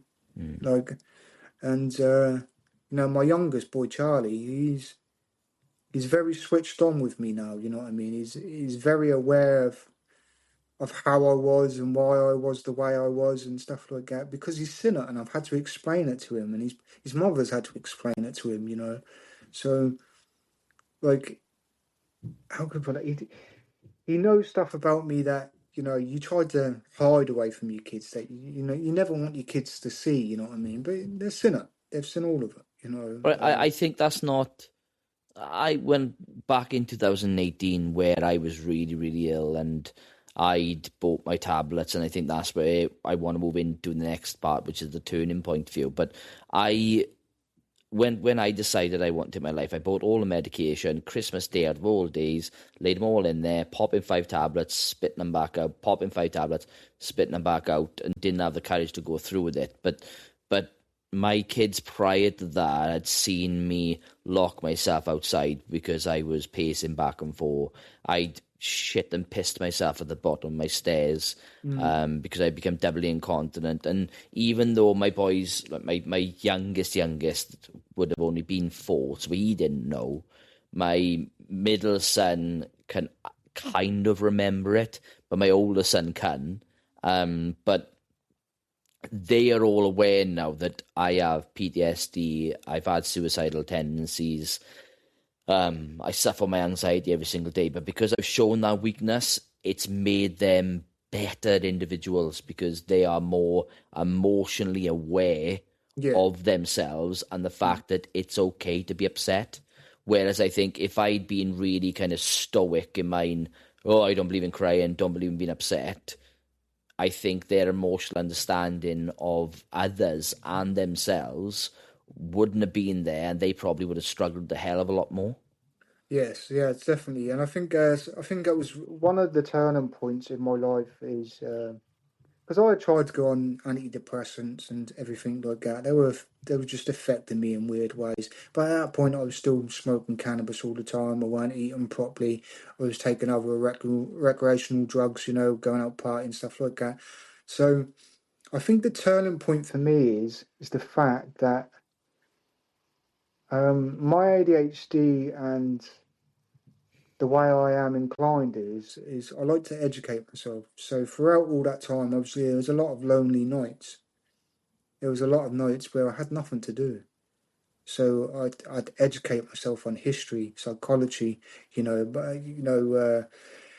biologically. I can't open my mouth properly, so some of these words I can't get out at the moment. No, that's fine. But Yeah. I'd read and I'd learn as much as possible.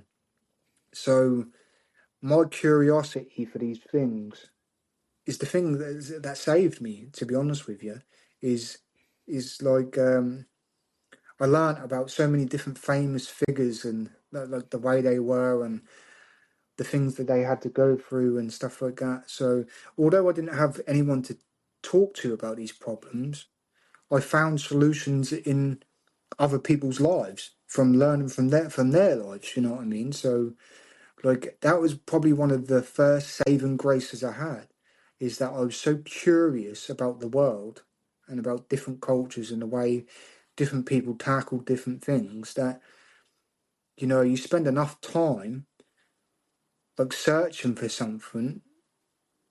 Sooner or later, you're going to find an answer. You know what I mean? And it's up to you whether you want to take it on board or how you're going to depict it. And how you're going to break it down and look at it. And I think that was the thing. I started reading up about the family court system and the laws of our country and everything like that. And I started realizing, hang on a minute. They've done me dirty here. They've done me really bad. You know what I mean? And then I started looking at fathers' rights and how we have no rights. It weren't up until a few years ago that that now it's got to a point where a woman, if she refuses to allow a child to see their father, and there's, you know, thinking she can get put in prison for it. But even though that's a strong case now, even to this day, but that law only come about like, I don't know, 5 years ago, 4 or 5 years ago.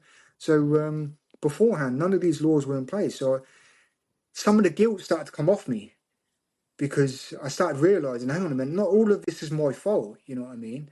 And the same thing with the way I was feeling. I was feeling this way because I wasn't an abuser. So of course I was feeling this way. Of course I was taking on this guilt because I'm not an abuser.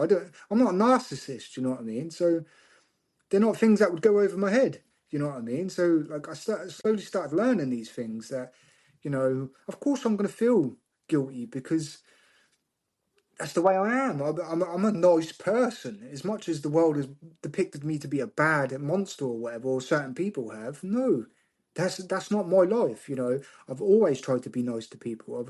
I've always tried to be sociable. Like even when I was at school, you know, I weren't a dickhead I weren't a bully to people. I was a dickhead to the dickheads. You know what I mean? I used to bully the bullies. You know what I mean? Once I realised that, you know, I had that about me, you know what I mean? That's what I used to do to them. I didn't used to go pick on the poor kid. I didn't used to make fun of the guy who, you know, didn't have parents or blah, blah, blah. That's not who I was. My anger was towards. My anger was towards, you know, people who wanted to be about that life. That's where my anger was. So I started to slowly realise these things. It's, do you know, right? And listening to that, right, is so empowering because, as people know, I developed something called the Forge Method about how you people can move through from being through denial, acknowledgement, and accountable and acceptance. And your story resonates so much with me and others because you've gone through a point where you were in a bit of denial at the beginning in regards of your early life, what you're going through. Then you acknowledge the fact that things weren't quite right, and you went through this period of being lots of ups, lots of downs, lots of trauma as well. But again, wasn't doing anything about anything at all. However, what's interesting then is that in order for you to get that point where there was a moment where you had to change your life or understand it or lose it completely, you've then gone, okay, then let's look at accountability. What part of this life am I accountable for? So you're accountable for the fact of you've been in a situation where you've got in an abusive relationship, you've looked at the education system, but then you've accepted the fact that has happened. However, through that educating yourself, you're then able to go, well, actually, that I'm right the way that I should be feeling. Yeah, like I see. This is the other thing was like I feel like I have certain forms of PTSD as well because it's such a short pace. It's such a short span of time where I've had to go through all this trauma. If you get what I mean. So like I used to blame myself for like, oh, I could have dealt with this better, or I could have gone a different way about this and everything like that. So obviously there was a lot of guilt and blame with all that as well. But I have to realise that no, you were probably dealing with PTSD, mate.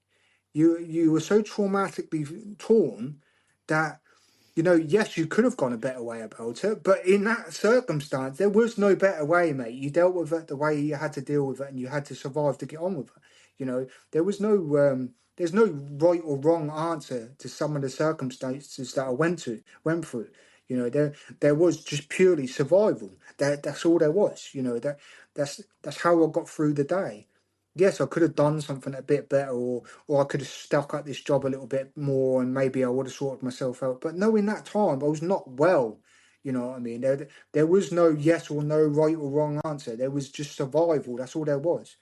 And you can blame yourself for all that as much as you like, but you know, I got to a point in my life where, like, look, if I carry on looking in the past, I'm never going to get on with my future. I'm never going to achieve anything. I'm never going to be there for my kids. You know, there's not going to be no resolve to any of my issues, you know. So, you know, that's why once I started to realise a little bit and started to get on with certain things and try to move on a little bit with I don't know, just coming to terms with things. Like my oldest son now, he's in high school. Um, he's 12 years old. Um,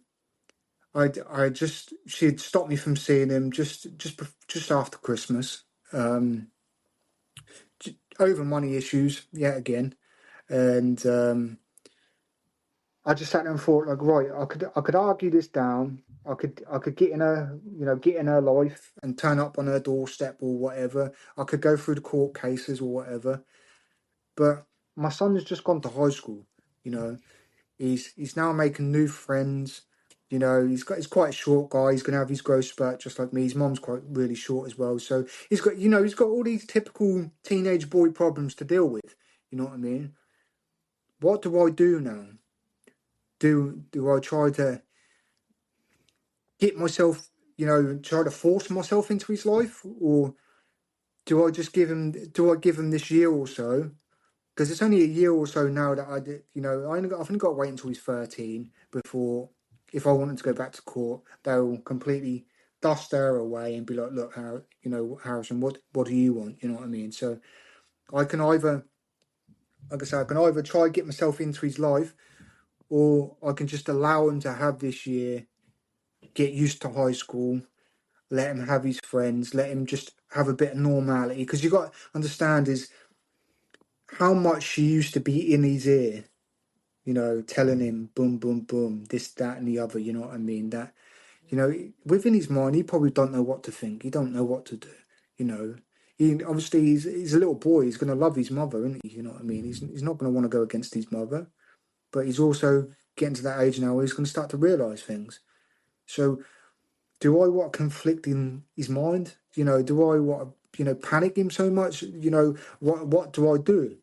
So I'm at that stage now where I'm like, right, what I'm going to do now is, now that I'm good, I'm going to get the rest of my life sorted this year. I'm going to, get everything else that I need to get sorted now. Like today, I've just been putting up bunk beds and stuff like that. I've done it wrong as well, so I've now got to take them apart and put them up again. So I've just done some painting and everything like that. So I've got the garden and that to do. Obviously, I'm at a stage where it's not too much I can do at the moment. So I'm a work in process myself with what I've obviously recently gone through. But yeah, I'm gonna spend this summer, fixing everything, getting back to work, and then next year is it's time for, not for me to point out, because I don't want to get to that stage where I'm like, this is what your mum's done, bum, bum, bum, bum. You know what I mean? He'll come to that, when he comes up. Whatever Conclusion when question he's older. I just want to be in a position where whatever question he's got, I can answer it, and I'm not going to be bitter and resentful for it. I'm not going to put blame elsewhere or whatever. I can answer it confidently. You know what I mean? So that's the position I'm trying to put myself in now, is, I want to be there. I've got a new purpose in life.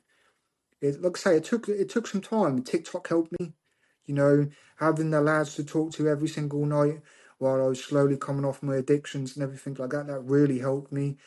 Getting back. I always say to people as well, exercise is a very important. Where when you're dealing with addictions or mental health problems, a lot of people will just, you sit in a room long enough and you feed the negativity. That's all you're going to be about. That's the only thing that's going to be about in your life.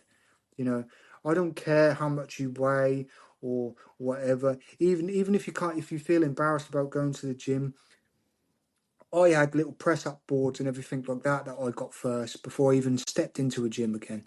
Because I was embarrassed about my weight and how much weight I had dropped and everything like that. And so I started off at home. Even at home, like when I was at my worst and everything, like I could barely do 5 press ups. Well, no, I could barely do 10 press ups. So I used to do 5. I'd do 5 press ups. I'd sit down for 2 minutes and then I'd try to do 5 more. I was slowly. I started to get a little bit better. Taking the dog for a walk. I didn't want to get out of the house. I didn't want to see anyone. So I used to have to force myself to go take the dog for a walk. And then I started appreciating the walks.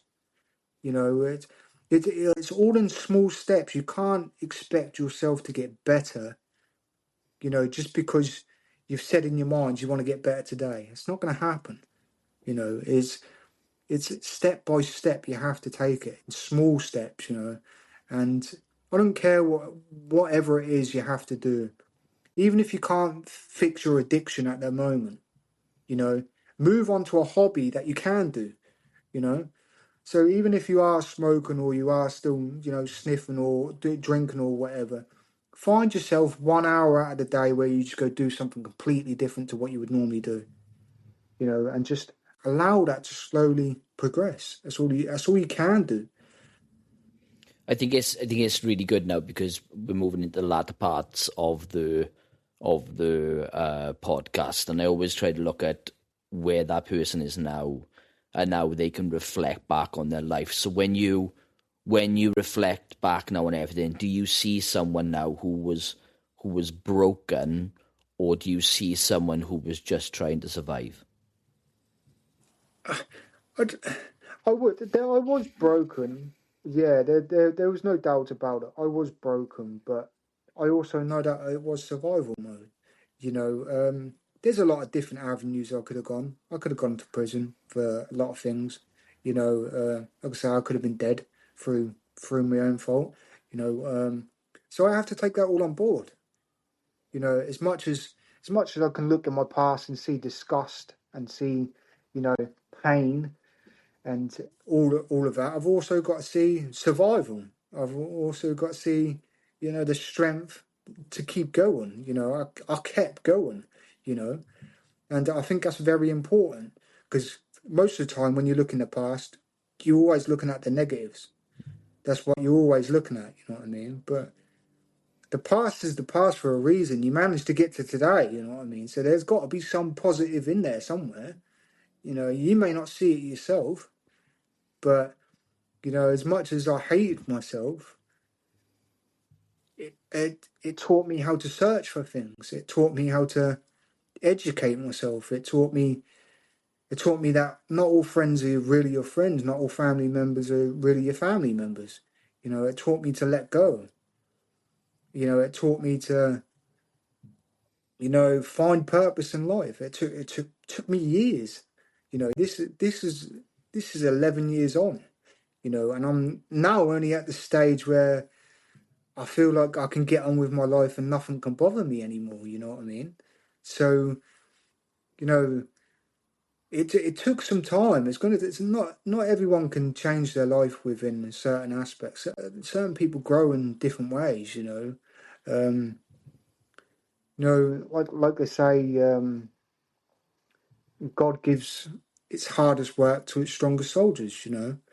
And like wherever people want to find faith in whatever way possible, I always believe finding a bit of faith it's not a bad thing. It can never hurt you. So, if that's what you need at that point in time, then you go for it. But yeah, I believe now that truly I'm set on this earth to help people. My experiences have gave me the authority to help people. And now all I have to do is just believe in myself so much that I can do the things that I say I can do, and that will become reality. It's as simple as that. There's not a person on this earth who can stop me from doing what I want to do now. And like some people will be like, "Oh, it's a bit egotistical," you know what I mean? But no. You haven't survived what I've had to survive, and I haven't survived what you've had to survive. You know what I mean?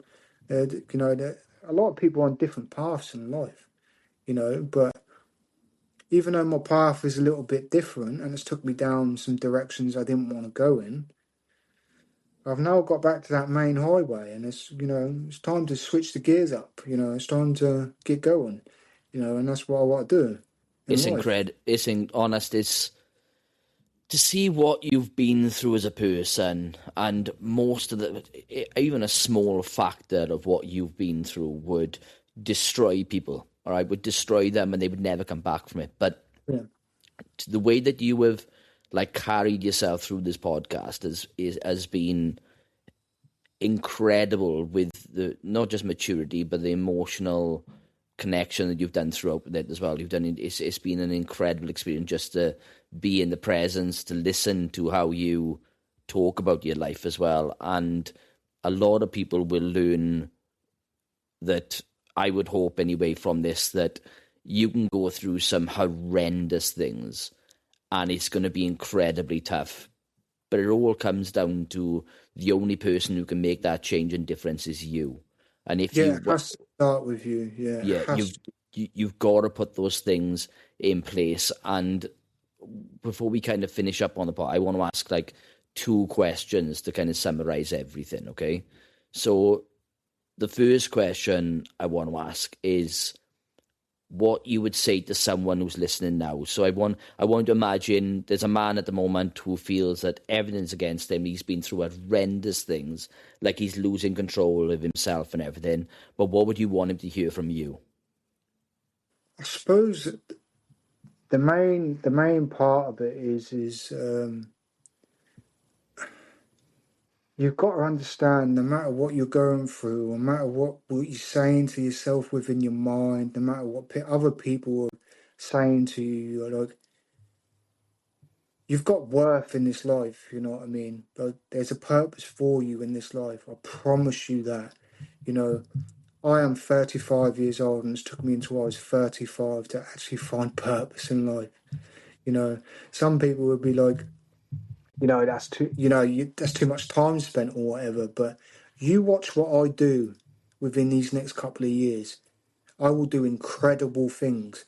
You know what I mean? And you can do incredible things. And like I say, it starts with you. No one else is going to help you.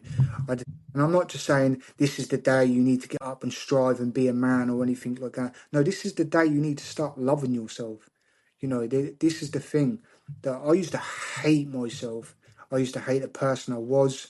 You know, the person that everyone else thought I was. You know, and self-love is the main thing. Like, you can't expect to get over any of your problems if you don't even like yourself, you know. And so, like, to get what I mean, I know that sounds simple, like, oh yeah, I'll just start loving myself. No, you need to tell yourself every day, I love you, man. We're gonna do this. You know, it's gonna be hard, but we're gonna get through today, man. You know, just look in the mirror and just say, look, I love you, bro. You know what I mean? And that's how hard, but you'll realize when you get in the mirror and you say it, you'll be like, oh, that sounds a bit weird. You know what I mean? What am I doing? You know what I mean? But it's important. It's very important. You know, nowadays, like I say, so there's a thin line between confidence and arrogance. Yeah. And I'm sitting so far on the confidence side that you couldn't even tell the difference. You know what I mean? So Yeah, no, that's what you need to get to, and it'll come in steps. Like there's an analogy that obviously I like to use is, think of it this way: in your mind, there's you and there's the old man. Yeah, the old man's the old grumpy cunt. He's the one who's despicable. He's the one who says dirty things to you. He's the one who's always negative. Yeah, you carry on feeding him, he's gonna get stronger, bro. You know what I mean? Stop feeding him. You know what I mean? Stop telling yourself in your mind, these negative things, these negative things. Even if you have to write stuff down, just write a couple of positive things. I know it's hard, isn't it? How can you write a positive thing about yourself? You know what I mean? Like, I'm glad I've done well today and that I haven't killed myself. You know what I mean? Like, it's stupid, but it's needed. You know what I mean? And if that's what's needed in your life at the moment, then so be it, bro. And anyone that laughs at you and think that is a joke, cut them out of your life straight away. love it. Honest, the insight as well. And I think the final thing I want to ask as well is sometimes your personal reflection back on you. And if you could go back now to your younger self, what kind of advice would you say to him to give him the realization that things are going to be difficult, but you're going to get through it? I don't think there's anything you can tell yourself apart from strap on, boy. We've got some shit to do. You know what I mean? There's some things that are about to happen, but we're gonna get through them. Because I don't think you can tell yourself anything other than that. Because you can, you know, like you sit there and think, oh, maybe if I could tell myself something positive or tell myself to go down a different avenue, then it would be better. But it doesn't automatically assume that it's going to be better. You know, if I tell myself to like stay away from that girl at that point in time, something worse could have happened. If I didn't find that girl and got in that relationship at the start, you got to remember at that point I was spiraling anyways. I could have gone to prison. You know what I mean? I could have allowed my anger to get the best of me while I was in prison. You know, I could have stabbed someone. I could have got life in prison. You know what I mean? Because my anger was, unchecked at that point. You know what I mean? So there could have been loads of different scenarios that could have happened. So me thinking that this is the worst scenario is a stupid way of thinking, really, because there could have been plenty of alternatives. You know what I mean? It could have been worse for me. I could have sent myself down the wrong path and got groomed by people. There's all sorts of things that could have happened. I put myself in some of them situations. So as much as like obviously I don't want to step onto what's happened now, but the situation that's happened to me now, you know what I mean, is life changing enough. And as much as I could look at the bad of it, it's now made me realise that no, like there's a lot of things that I need to hurry up and get done in my life because I want to change certain things. You know what I mean? So it is what it is. But I think, yeah, the main point is you're going to go through this situation. It's happened. There's no getting away from it. There's no running away from it at all. It's going to happen. And you just need to realise that, look, we're here on this earth to experience things. Some things are going to be worse than others. Some people get a really good experience in life. Some people don't have to deal with certain things, you know what I mean? And that doesn't automatically mean that, you're one to be hated or anything like that. It doesn't mean that like God doesn't love you or whatever, it doesn't mean the higher up, put a curse on you or whatever, you know what I mean? It just means that, you're going to go through some things and it's going to make you stronger or it's going to make you weaker, and it's up to you which one you want to take away from it, you know what I mean? Yeah. And like I said to you previously about, I thought I was a weakling for not being able to kill myself. Could you imagine the strength that, I know it sounds a bit weird, but the strength that someone actually had to have to take their life, you know what I mean, is, I didn't have that strength. I couldn't do it. I failed miserably 100 times, you know what I mean? Like, don't be worried about being weak sometimes, because being weakness sometimes is actually strength in itself, you know what I mean? So I think that's the thing to take away from it is, there's things in this life you can't control. You can't control the outcome of them. You're just there for the ride, you know what I mean? So, like, get through the ride, get off that roller coaster or whatever when you can. And then, like I say, when you look back at that roller coaster, just realise you weren't the one controlling that, you know what I mean? So the outcome of it is not your fault, you know what I mean? Honest, right, Marcus, I just want to say from the bottom of my heart, right, I know how difficult it's been to go through what you've been through and to be as open, and I think no one can say anything different to that, how open you've been today about everything. And I know that takes an incredible amount of strength, and I don't want to say that lightly, I really don't. And I think what stands out in this conversation, it isn't just like everything that you've been through, it's the fact that you're still here. And not only you're still here, you're still trying, you're still excelling, and you've got this clarity around your mental health and about your situation that a lot of people don't find ever. And you still, after going through everything you've been through, you're still choosing to go forward. And I think that's something a lot of people who will listen to this episode will relate to, because I think sometimes life in general doesn't like break you or come all at once. It wears you down over time.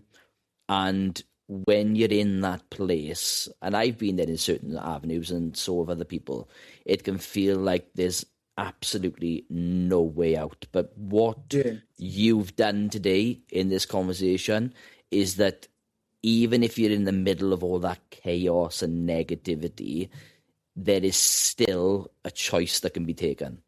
Yeah, And of course. Yeah. and for anyone who is listening right now, And I think if you are struggling, if you feel like things are getting on top of you, I can promise you are not alone. I think that's one of the No, biggest things. definitely. Yeah. And things can change even if it doesn't feel like it can right now. And I think that's the kind of final message I could say about this episode, because it's been, for me, every episode that I do on this podcast is life-changing for me, because I get to sit in the company with extremely incredible people that are so strong in what they've overcome.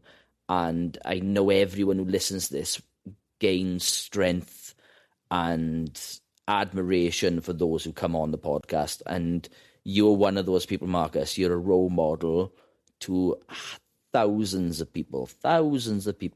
And I really do hope that just by openly talking about today on this topic, and I know it's going to help so many people back here in Wales and all over the UK as well. And you're an incredible person for going through what you've been through, and I wish that I had that kind of strength that you have, because it's a massive asset to you, and your boys have got an incredible role model in their lives, and you're an amazing person.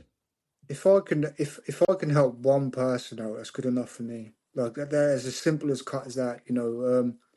I just like I say, yeah, I just want everyone to know that there's hope. There's definitely hope. You may not see it, like I say, if the doors are shut, start banging on that wall. That wall will soon crumble, you know what I mean? Even if you have to hit it 1,000 times, a little bit's gonna come off, a little bit's gonna come off, a little bit's gonna come off. You're slowly gonna see a hole. You know what I mean? And then that hole's going to get bigger and bigger and bigger. And then all of a sudden, you're made your own doorway. Fuck the locked doorway. It doesn't matter if it was padlocked. It doesn't matter if there was people standing behind it. You made your own doorway. And that's what I want to tell people. That if you think that your avenue is closed and there's all these hurdles and everything like that, nah, we ain't accepting that. There has to be a different way. So I love it, and I think that's the perfect thing to end on the podcast. And look, every single week we have incredible guests like we've had with Marcus today, and it's going to continue going forward for the next couple of months. We've had some really good news that the podcast is like now in the top 2% in the world, which is like bonkers, and it's all down to having incredible people like you. So again, every single week we're on. Every Wednesday we release. I'm going on holidays, but I'm recording twice today, so we got another person coming on now later on. So, but look, until then, this has been the Forge Within podcast. Thank you so much, Marcus, for coming on. You've been incredible. Anything you need, I'm always going to be there for you. Whatever you need, anyway, you and your kids as well. But thank you so much. I really do appreciate it. No problem, Sam. And like I say, maybe eventually there might be a part 2 at some point to deal with this. So 100%. It is something that we can't talk about, but I know that he will come back on in the future. We will talk about that as well. Yes, definitely. So, but look, until then, 100%. But look, until then, this has been the Forge Within podcast, where we have real people talking about their experience with mental health. And as you can see from this conversation today, we are changing the stigma of mental health. So again, until next time, see you all again. Thank you. Bye now. Bye. Easy laters. Okay, bye.